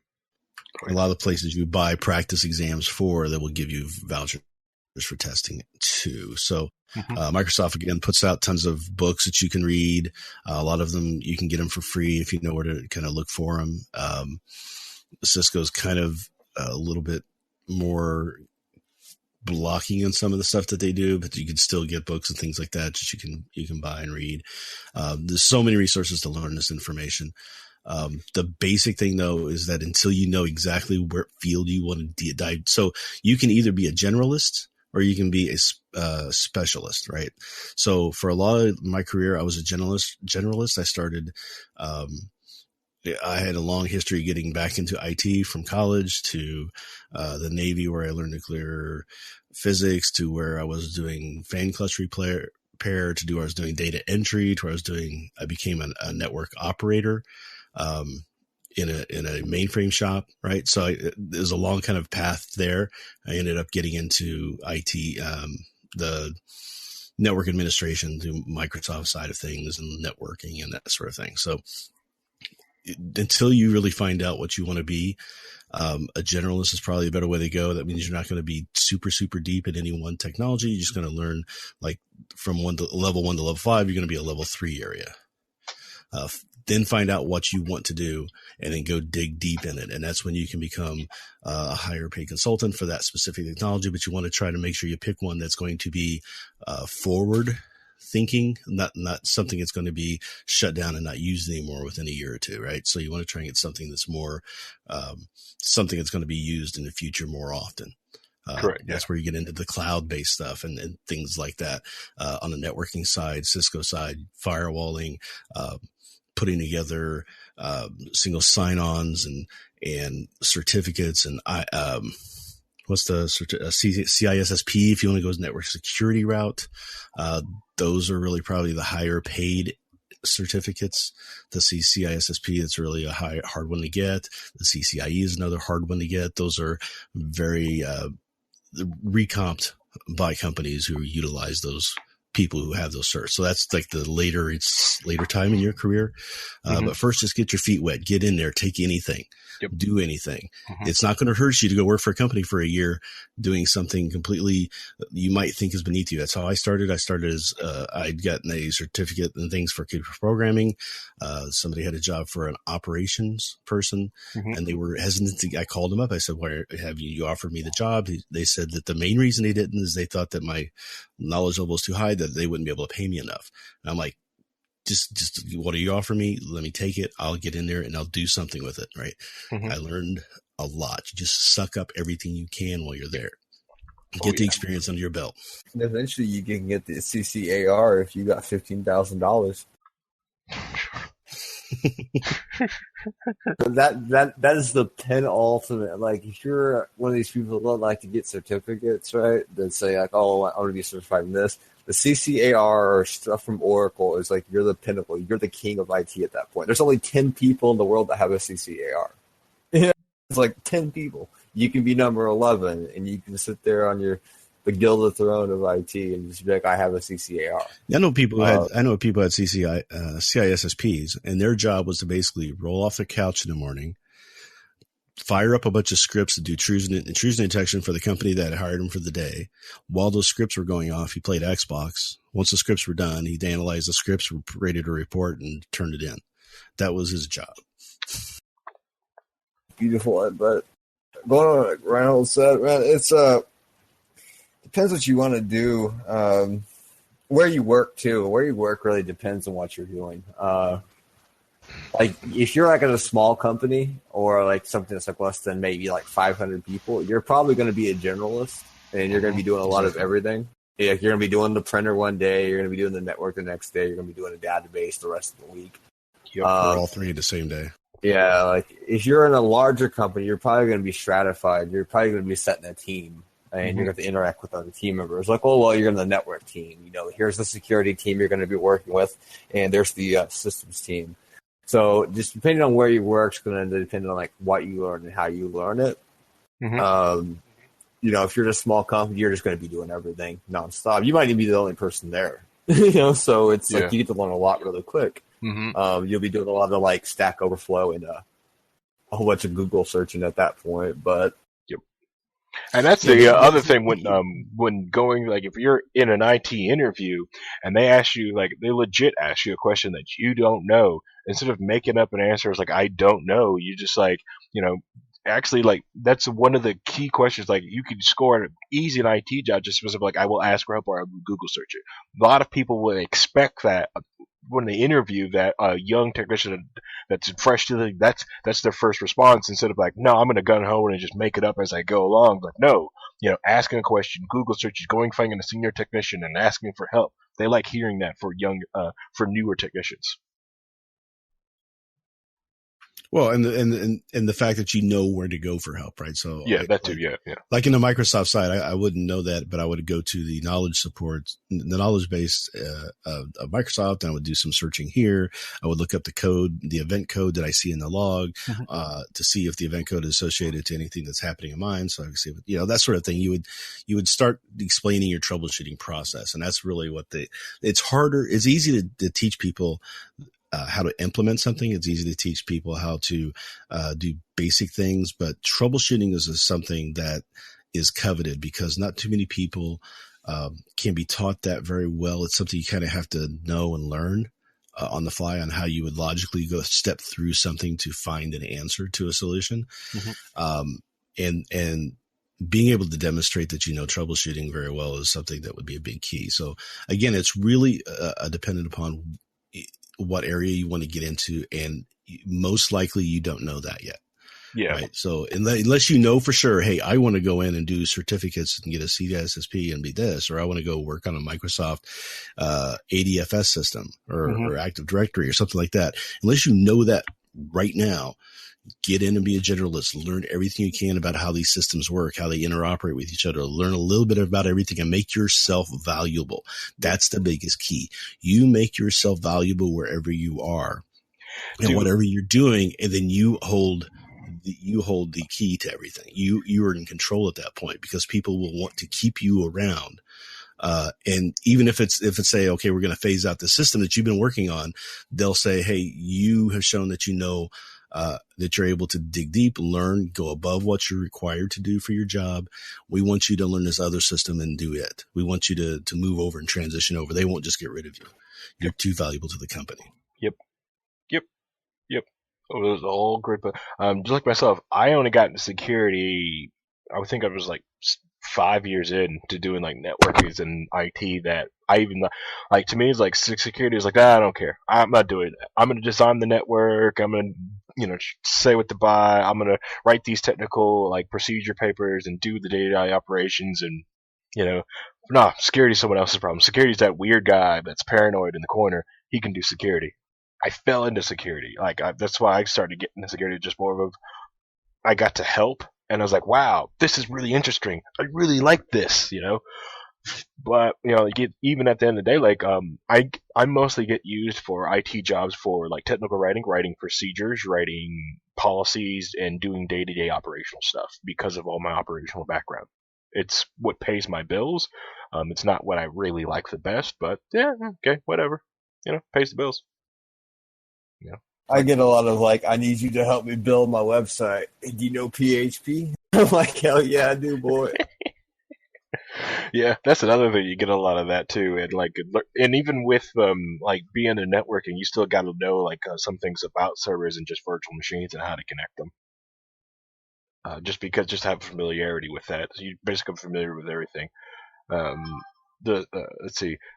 But yeah, if you're good at physical repair, see that's a lot. That's also good to have. Just that helps get your foot in the door just in one of the basic shop because most IT shops will still have to have things physically repaired or touched, or because they may have a vendor agreement where they have for a PC, yes, we will help you fix these PCs here, but we contract and they send it out where you basically punch in your clock on that service ticket where, okay, the RAM is bad, but this thing's under warranty. They want you to have an A+ certification so you can work with this vendor and you switch out the RAM there, and all that is done and billed out through this other company. It's very weird, but that does happen, and that's why a lot of places work because they have a vendor agreement with someone else. They were like, hey, if you're touching hardware, you have to have your A+. Right. Well, and the other thing too is physical repair where you want to go because you get to a certain ceiling with that, right? So yes, there's not really far you can go with that. Whereas opposed to if you're doing more systems administration or something like that, you can either stay in working for a specific company in a staff team environment, or you can move over and be a consultant, right? So consultancy is more of the learn really, really deep in an area, and then you go out and do that every day at different companies and projects and things like that. There's a higher ceiling for pay on that as well. but some people don't find that rewarding as much as they do building something and maintaining something on their own that they're going to keep running. And then, it really depends on your thought process and mindsets and that sort of thing. When you're doing consulting, you're doing a lot more interaction with higher level people like CIOs, senior project managers, that sort of thing. And some people just don't want to have to go down that road in that relationship with those people. They get kind of intimidated by it. So it really depends on you as an individual, what you really kind of want to get out of your career. So like I work on boats, not computers, just to be clear. Yeah, we get it, but we're just mostly answering the questions, and like Justin's not really in the chat asking questions for the question that he asked in the Discord. So it's kind of like you're asking great questions that we think Justin would ask for. So you're basically using you as a stand-in, and you're doing a great job like there. And we're kind of glad that you do work on boats from the last flooding that you've had. I wish one time we could probably get you on to ask how like the waters were down there. Talk about the flooding. You want to come on a low key WAL and talk about it? Personally, I'd like to have you on to talk about that. But yeah, that's the other. You thought I had answered the question, and I think you can understand right now. There's still so much more we could talk about on this topic, on the different types of areas within IT that you could go after, the type of mindset that you might need to do specific types of jobs within IT, the types of certs that are important for each one of those, and whether or not a degree is important. I think a degree is important for moving into management much more than it is than getting into a company. Yep. It's helpful. I mean, if you go for a job and you have all the certs and another guy has a degree but no certs, you're probably going to be more looked upon fairly because you have demonstrated the specific technology. But if you have the certs and no degree and you're going against somebody who has the certs and a degree, you're going to be behind the 8 ball there. So having both helps. Showing that you can accomplish those things is something that an employer will look for. Also, the things that they look for is being able to communicate well, being able to have conversations with an interviewer and not, appear like you're too nervous or you're too intimidated, that sort of thing. Go in confident, go in to say, hey, this is me. Go in like you don't need the job because they will smell that. Yep. Right. Yep. Oh yeah. All very good points for basically about CGIP, where what Ryan was talking about in management is like that wall. I hit that wall a whole lot because most of my things have been like operational and IT management. So I hit that wall, even though like I'm mostly a network technician, but I worked on like budgets and stuff like that. So I hit that wall. So that's why I'm going for my bachelor's degree to go with my computer certification and experience because I hit a wall. Right. I feel it. And a lot of people are going to want a master's at some point for a certain type. So you, in order to get like consistent, so you with a bachelor's, you can get into management. I mean, I got into management without a bachelor's degree. I know. I was have in the right position. Right. No. You're in the right position. You can find those. Right. Yeah. But if you have a master's in IT, you have a master's in business, that opens up so many more doors in the management area, that you could possibly have without it. It's just it's a door opener is what it is. Yeah. All right. Now, a lot of people say, or comparable knowledge, 3 years for every year or this or that, they do these little math things. For me, I've been doing IT for 30 years. So I blow those away. I could get in there if I needed to, but I would feel more comfortable having that degree just because I can just have it there. It's not a question. It puts me on a higher footing than anybody else who has one but doesn't have the experience I have. It makes it a no-brainer if I want to take that position. So I feel like I need a college degree because from going and looking for a job this last time, I keep going every time I've gone to an interview and there's been multiple people there. I'm going against people who have like college degrees and stuff like that, and some of them, and they're a lot of people I go against are Reinhold's age, so they kick my butt in experience. A lot of them have their college degrees and computer certification, so I keep getting my butt kicked by the Reinholds of the world, and it gets annoying, Freaking Gen X IT guys. So no, you don't need a college degree. It is helpful. Yeah, it's helpful. Yeah, you're right. I don't need one if you wanted to get in management, right? So it's so just getting into IT, just becoming the company I work for, we actually have an apprentice program. So somebody who has gone through a bunch of things, got some certifications, done some things, can get put into that apprentice program. But what they're looking more at that point is somebody they can mold. So somebody who has a lot of the skills, the soft skills that a lot of people don't necessarily have. So somebody that they can say, okay, we can dump information on you, we can teach you some things, and then you can go be a rock star engineer, consultant. Mm-hmm. Not a lot of companies have that type of program. So they're looking for somebody who at least can come in and show that they can learn and do some work there. So my brother got into IT by doing help desk support originally.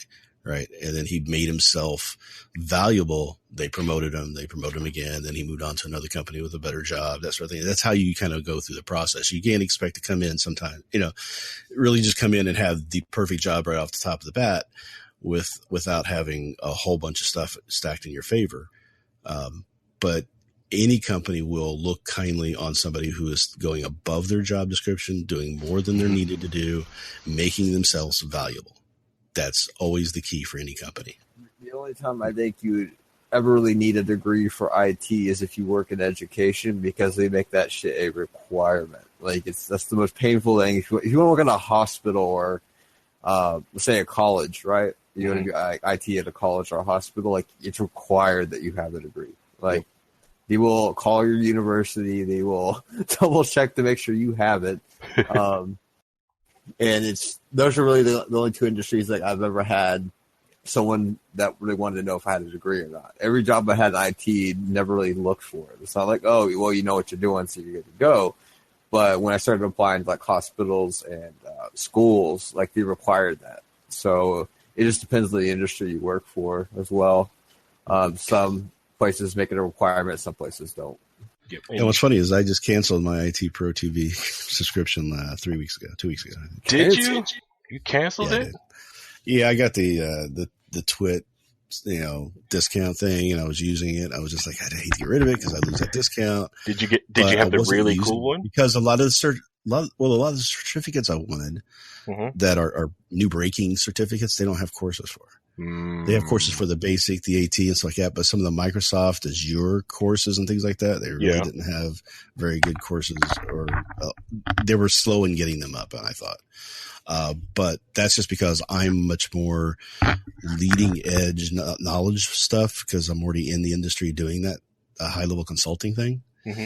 Somebody who's just starting, I could see a big value for, because a lot of the courses they do have are for those CompTIA, A+, the basic Microsoft certs, those sort of things that will get you in the door and get you the job you want. And from there, then you get to a company who will pay those things for you.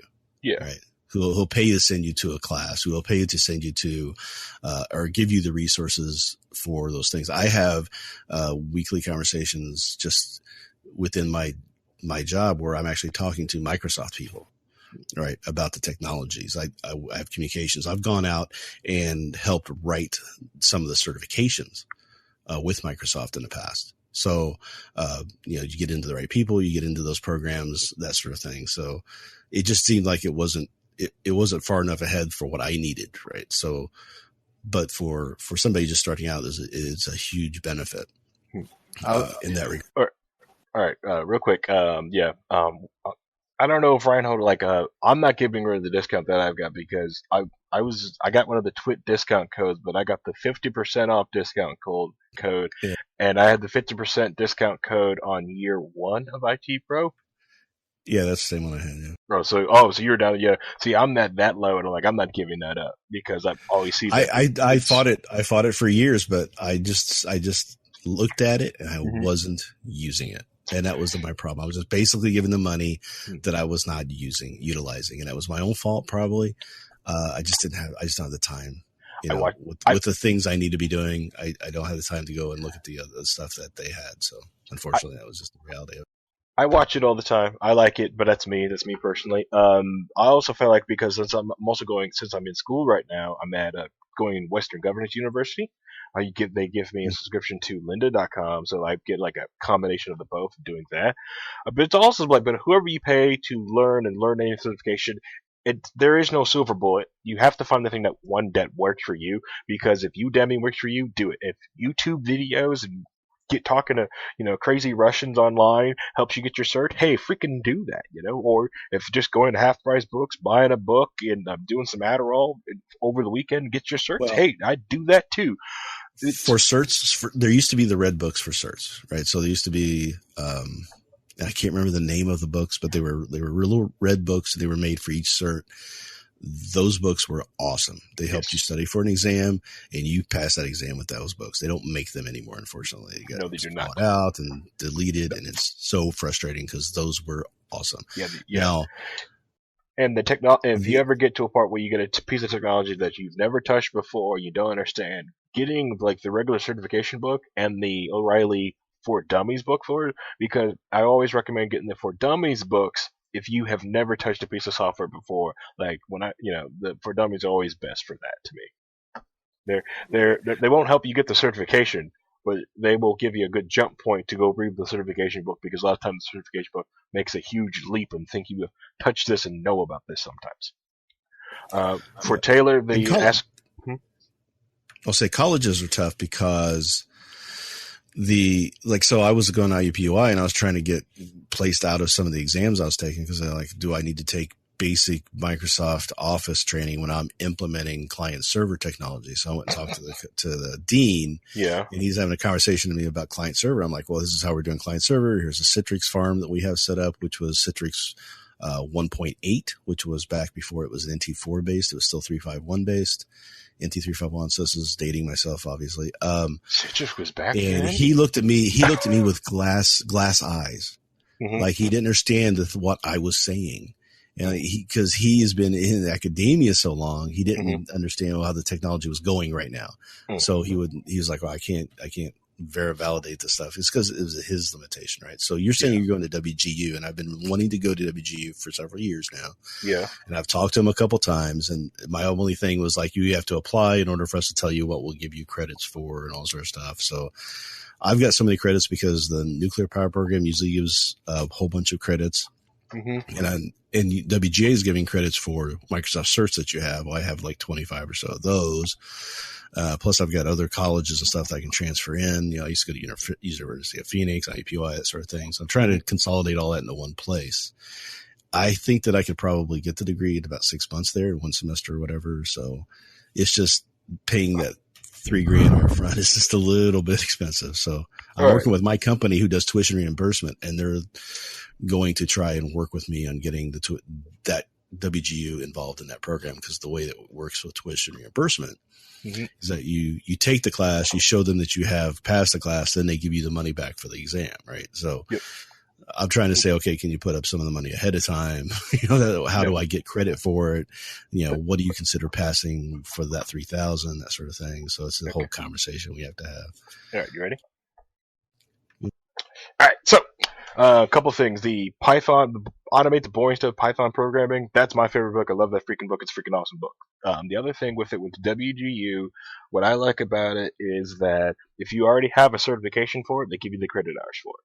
So you automatically, and when it comes up to it, like when my first month in the course, they were like, okay, here, take the intro to the IT course, and there's like, just take the final test. Most people, like, if they've done IT work, can pass intro, like, just to take a test. I did it, pass the test. Next course was basically just like, this thing is basically the A+ certification. So go take the A+ certification test. You get here, and boom, you've already passed that course. So they're basically just courses on computer certification. So if you feel like you know this course already, they'll just give you the test immediately to test out of it.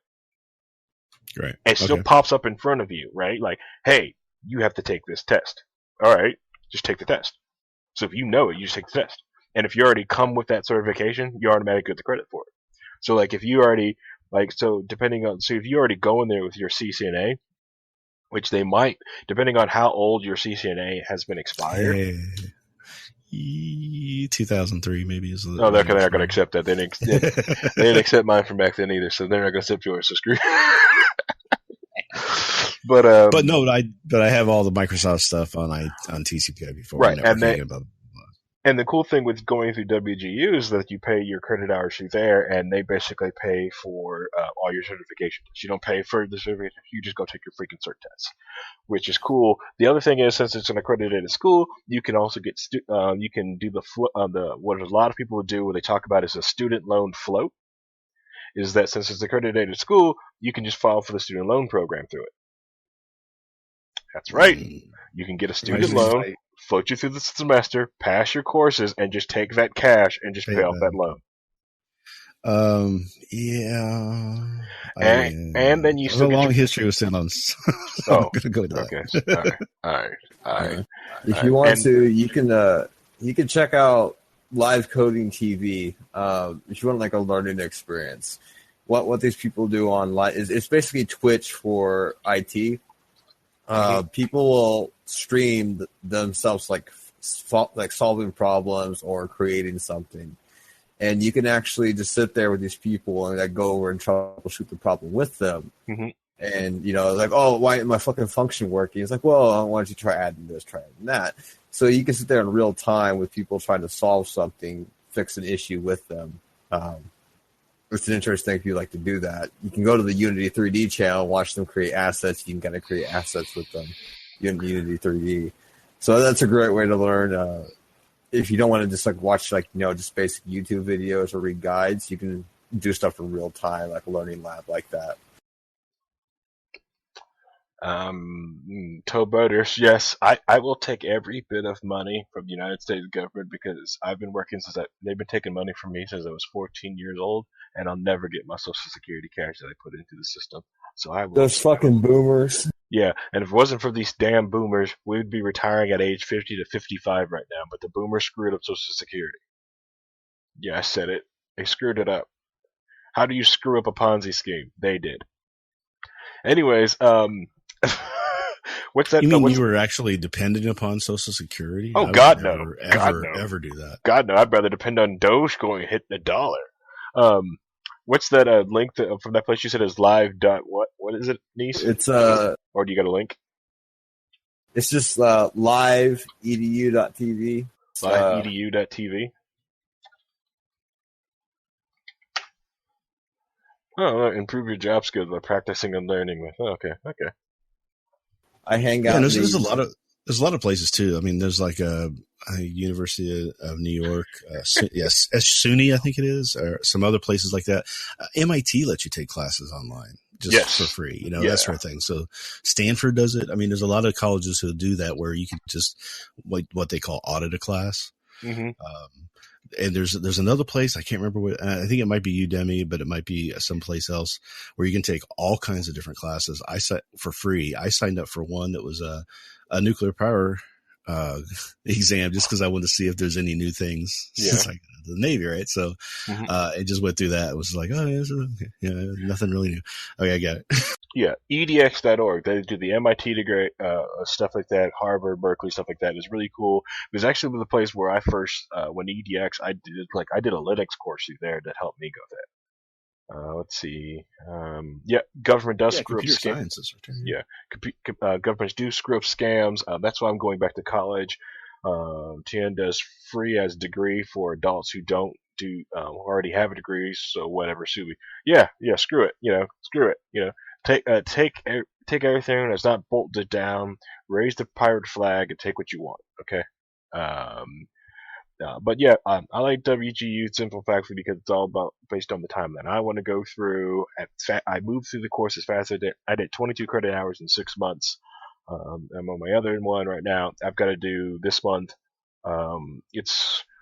Which sucks for me because I've got to do a super certification on website programming, which I don't do HTML. I don't do HTML5. I don't know it. I'm sorry. Sue me.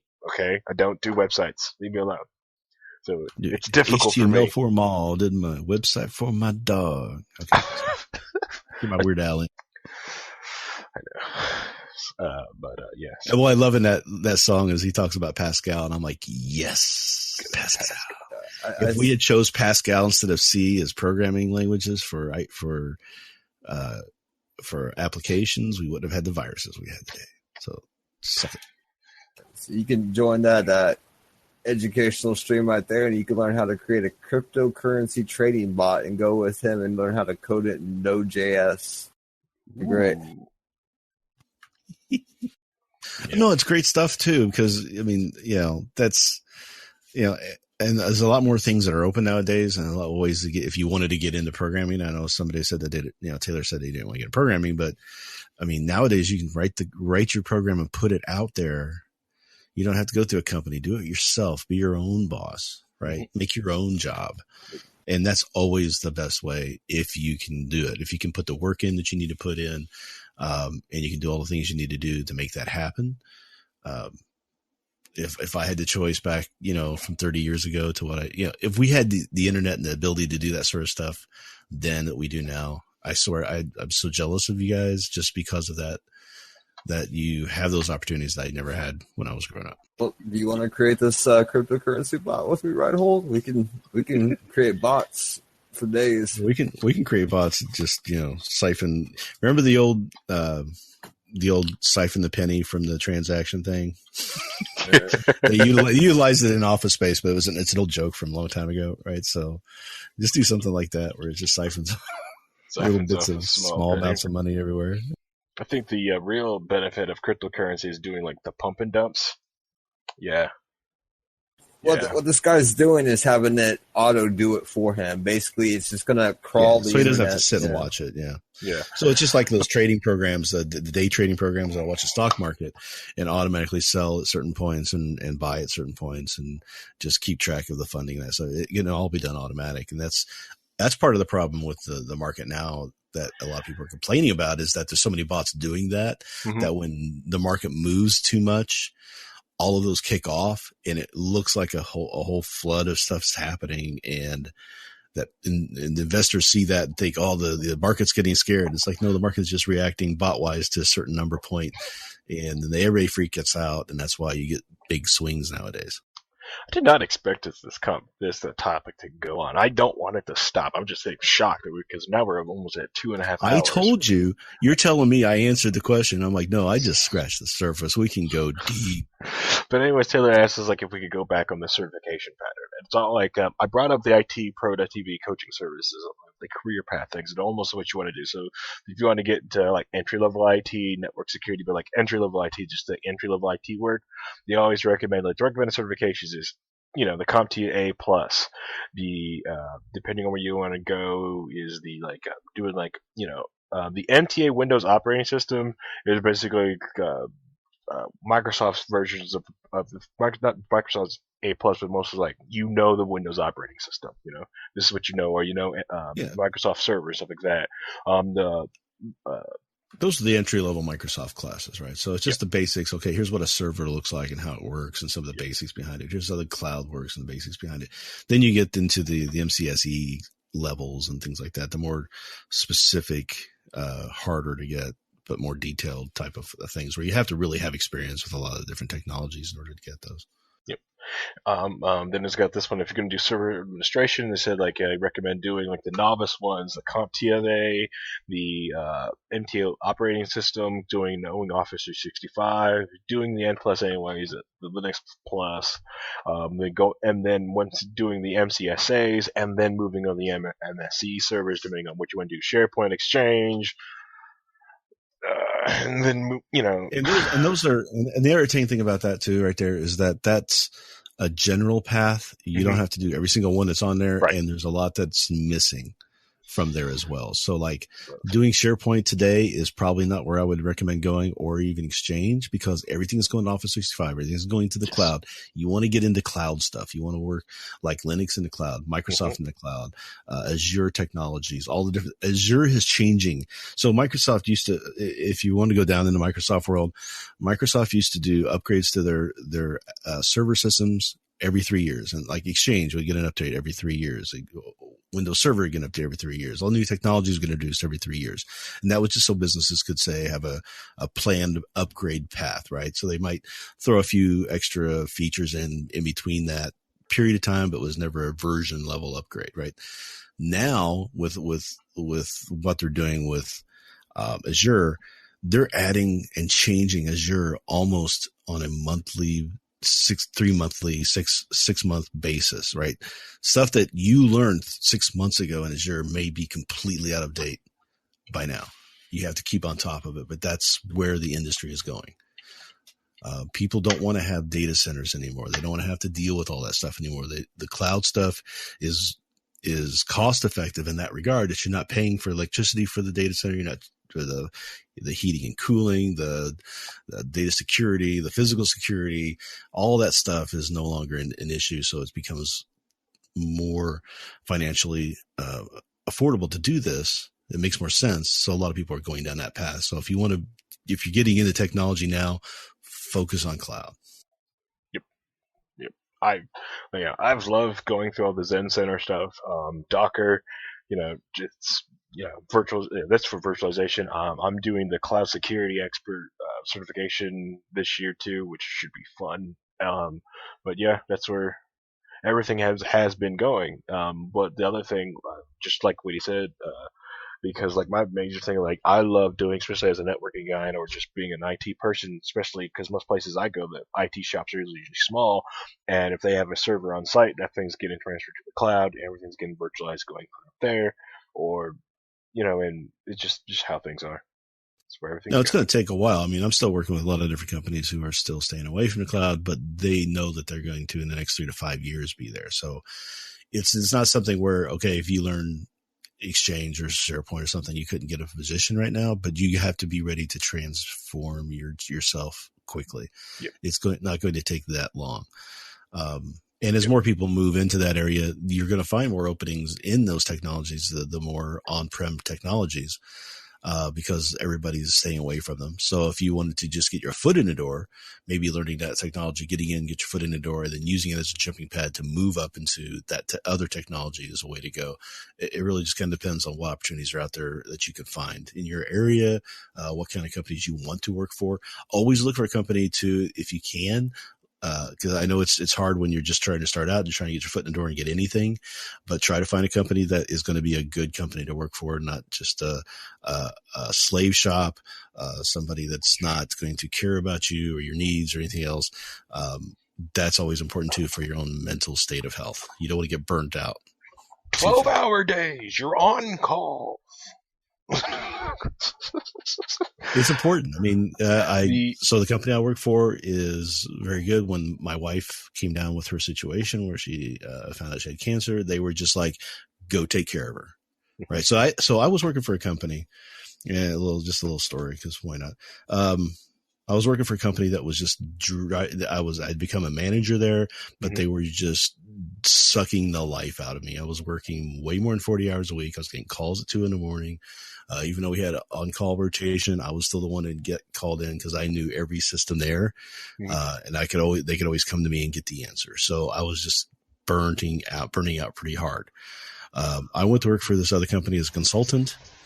I was there for about 3 or 4 weeks, and my wife ended up having a fallopian tube burst in the middle of the night. Rushed to the hospital, emergency surgery, sort of thing. So she's in the hospital. I call up my work and I say, hey, I'm not going to be able to come into work today, this sort of thing. And just told them what was going on. About 20, 30 minutes later, I get a call back from my company asking me, well, where is she at? What hospital is she in? And my immediate response was, from working for the other company, was they were going to call and check to make sure I wasn't just bullshitting. Right? That was really in the situation. Yeah. What happened was, 2 hours later, flowers arrived from the company. So, and they're right. There are companies that don't do that. Right. That means something. So when she came down with the cancer, they were just like, you go do what you want to do. We won't make you travel anymore. You can stay home, take care of those things. We'll give you, don't worry about your hours for a while. Just do what you need to do. Take care of her and get her healthy and safe and everything else. They've been wonderful. And I've been dealing with her and her situation now for over 5 years, and they're still just bending over backwards to try and help me in any way I can to keep me in the company and to make sure that I am sane in all of it.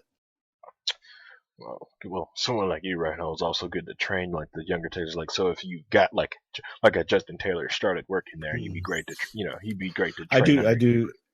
I've done a lot of mentoring for new guys coming in too, because they come in and they don't have the soft skills, right? And they come in and like, well, what do I do in this situation? I'm like, well, here's who you need to talk to. Here's how you handle it. Here's how you talk to these people. When I first started at the company, it was really funny because they were hesitant to hire me because I hadn't been consultant before. So, and they had just hired this other guy who was like, oh, he's got a lot of energy. He's got, this and that. They were just all high on this guy, right? Mm-hmm. And me, I was so burnt out. It was just hard for me to get up that much. And they were just like, well, we don't know. And I had another person who had worked with me before who was working there, and he pushed and pushed and got me into the company. I met the guy at a mixer probably a month in, where all the new guys got together because we had to go through a special training and everything, right? And I'm talking to him, and he was talking to me and another person, and he was just like, oh yeah, if you ever get in a situation where you don't know the answer, you just lie. You lie your teeth off as much as you can and bluff your way through it, and that's what you do in front of a client. And I'm like, no, that's bullshit. You don't do that. That's the quickest way to lose their trust, right? Yeah. So this guy who was the rock star everybody was loving, within 6 months had been fired because he screwed up a customer's environment because he kept lying to them about the situation.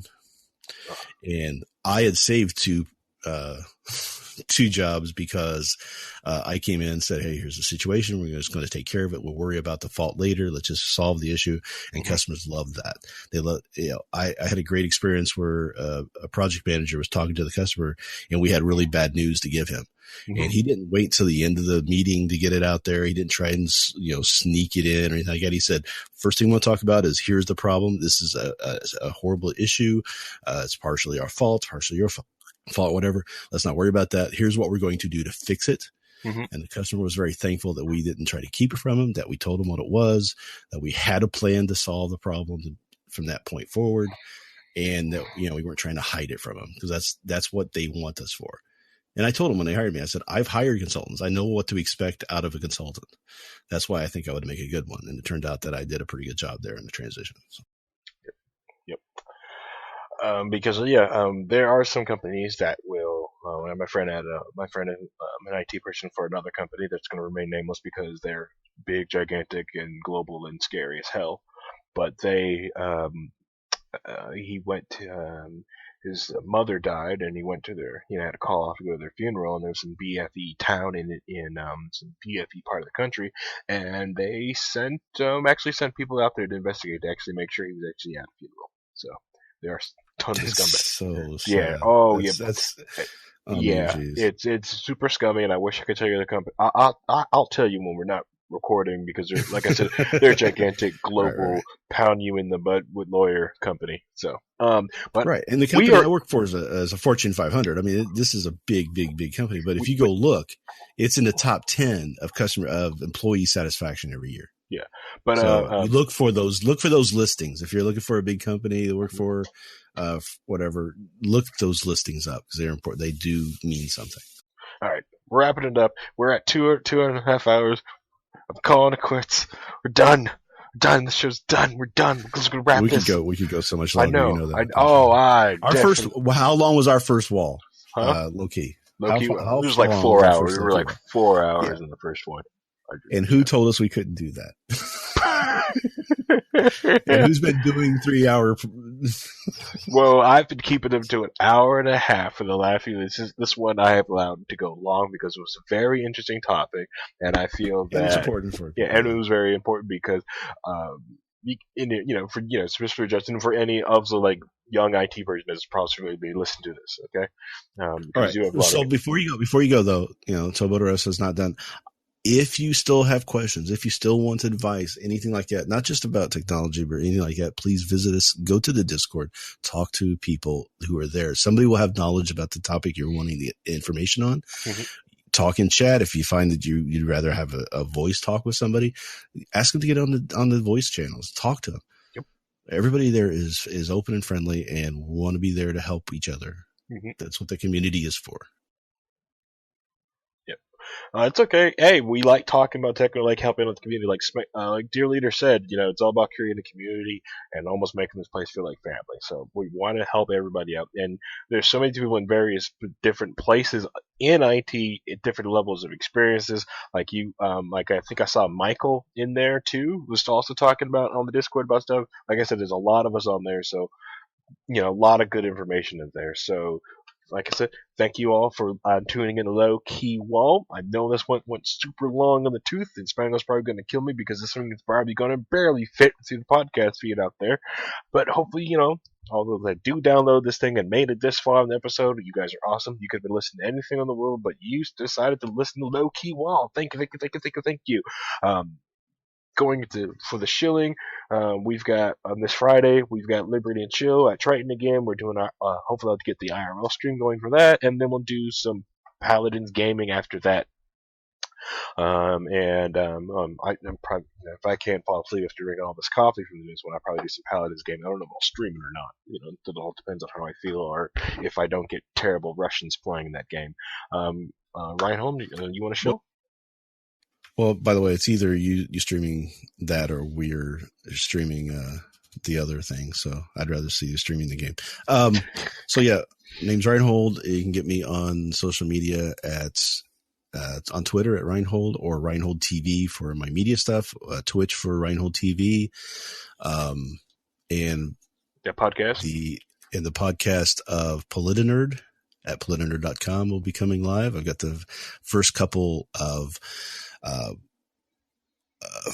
episodes are recorded. They're being edited. They should be up in a couple of day or two, hopefully by Friday. Escala Japlaz, are you still with us or you went to sleep? We're going to assume Escala. He did. Yeah. All right. Niece, do you got stuff to plug? Niece? Plug what? You got anything you want to plug? You want to shoot out? Dude, all thing I'm primary plugging, maybe.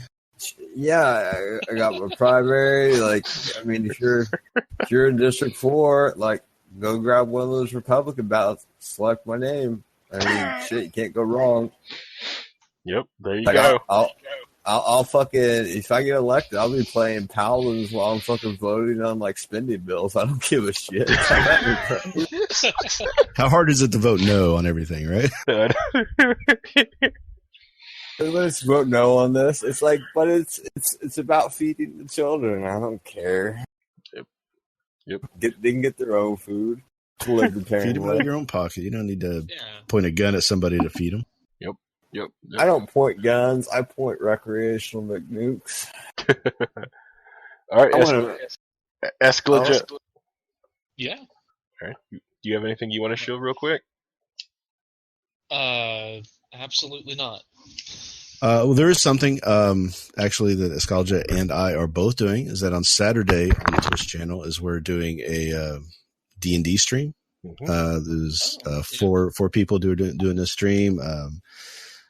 So you can always come in and join us. It's at 1 p.m. Eastern Daylight Time. It'll be on either Reinhold TV or Latrodectus VS is the other streamer who is streaming it as well. So just come join and listen to us really play badly D&D. And we make jokes all the time, all through it. It's more fun than it is trying to be perfect. Yeah, I almost forgot that happens from week to week. We had a little breakdown last week, so our DM unfortunately lost his voice, which is kind of important when you're doing a D&D stream that your DM can talk. No, it's not. But I'm sure he'll be good to go this next Saturday. And we had to cut the one previous to that short because my dogs decided to break through their wireless leads and head on down the road about 1.5 miles. So I had to go chase them down. It's crazy. It's crazy stuff there. All right. Well, thank you everyone for listening to Low Key WAL. I'll see you guys hopefully next week. Hopefully we can get Towboater RS on the voice chat to talk about the all the water that he had down his neck of woods down there on the river. So I would love to hear about that because we haven't seen him really in the Discord for a while. I'm going to assume he has just been super busy. So thank you everyone coming out. Have a nice day. Bye bye. Thank you. Bye bye. Bye bye. Bye bye. Bye.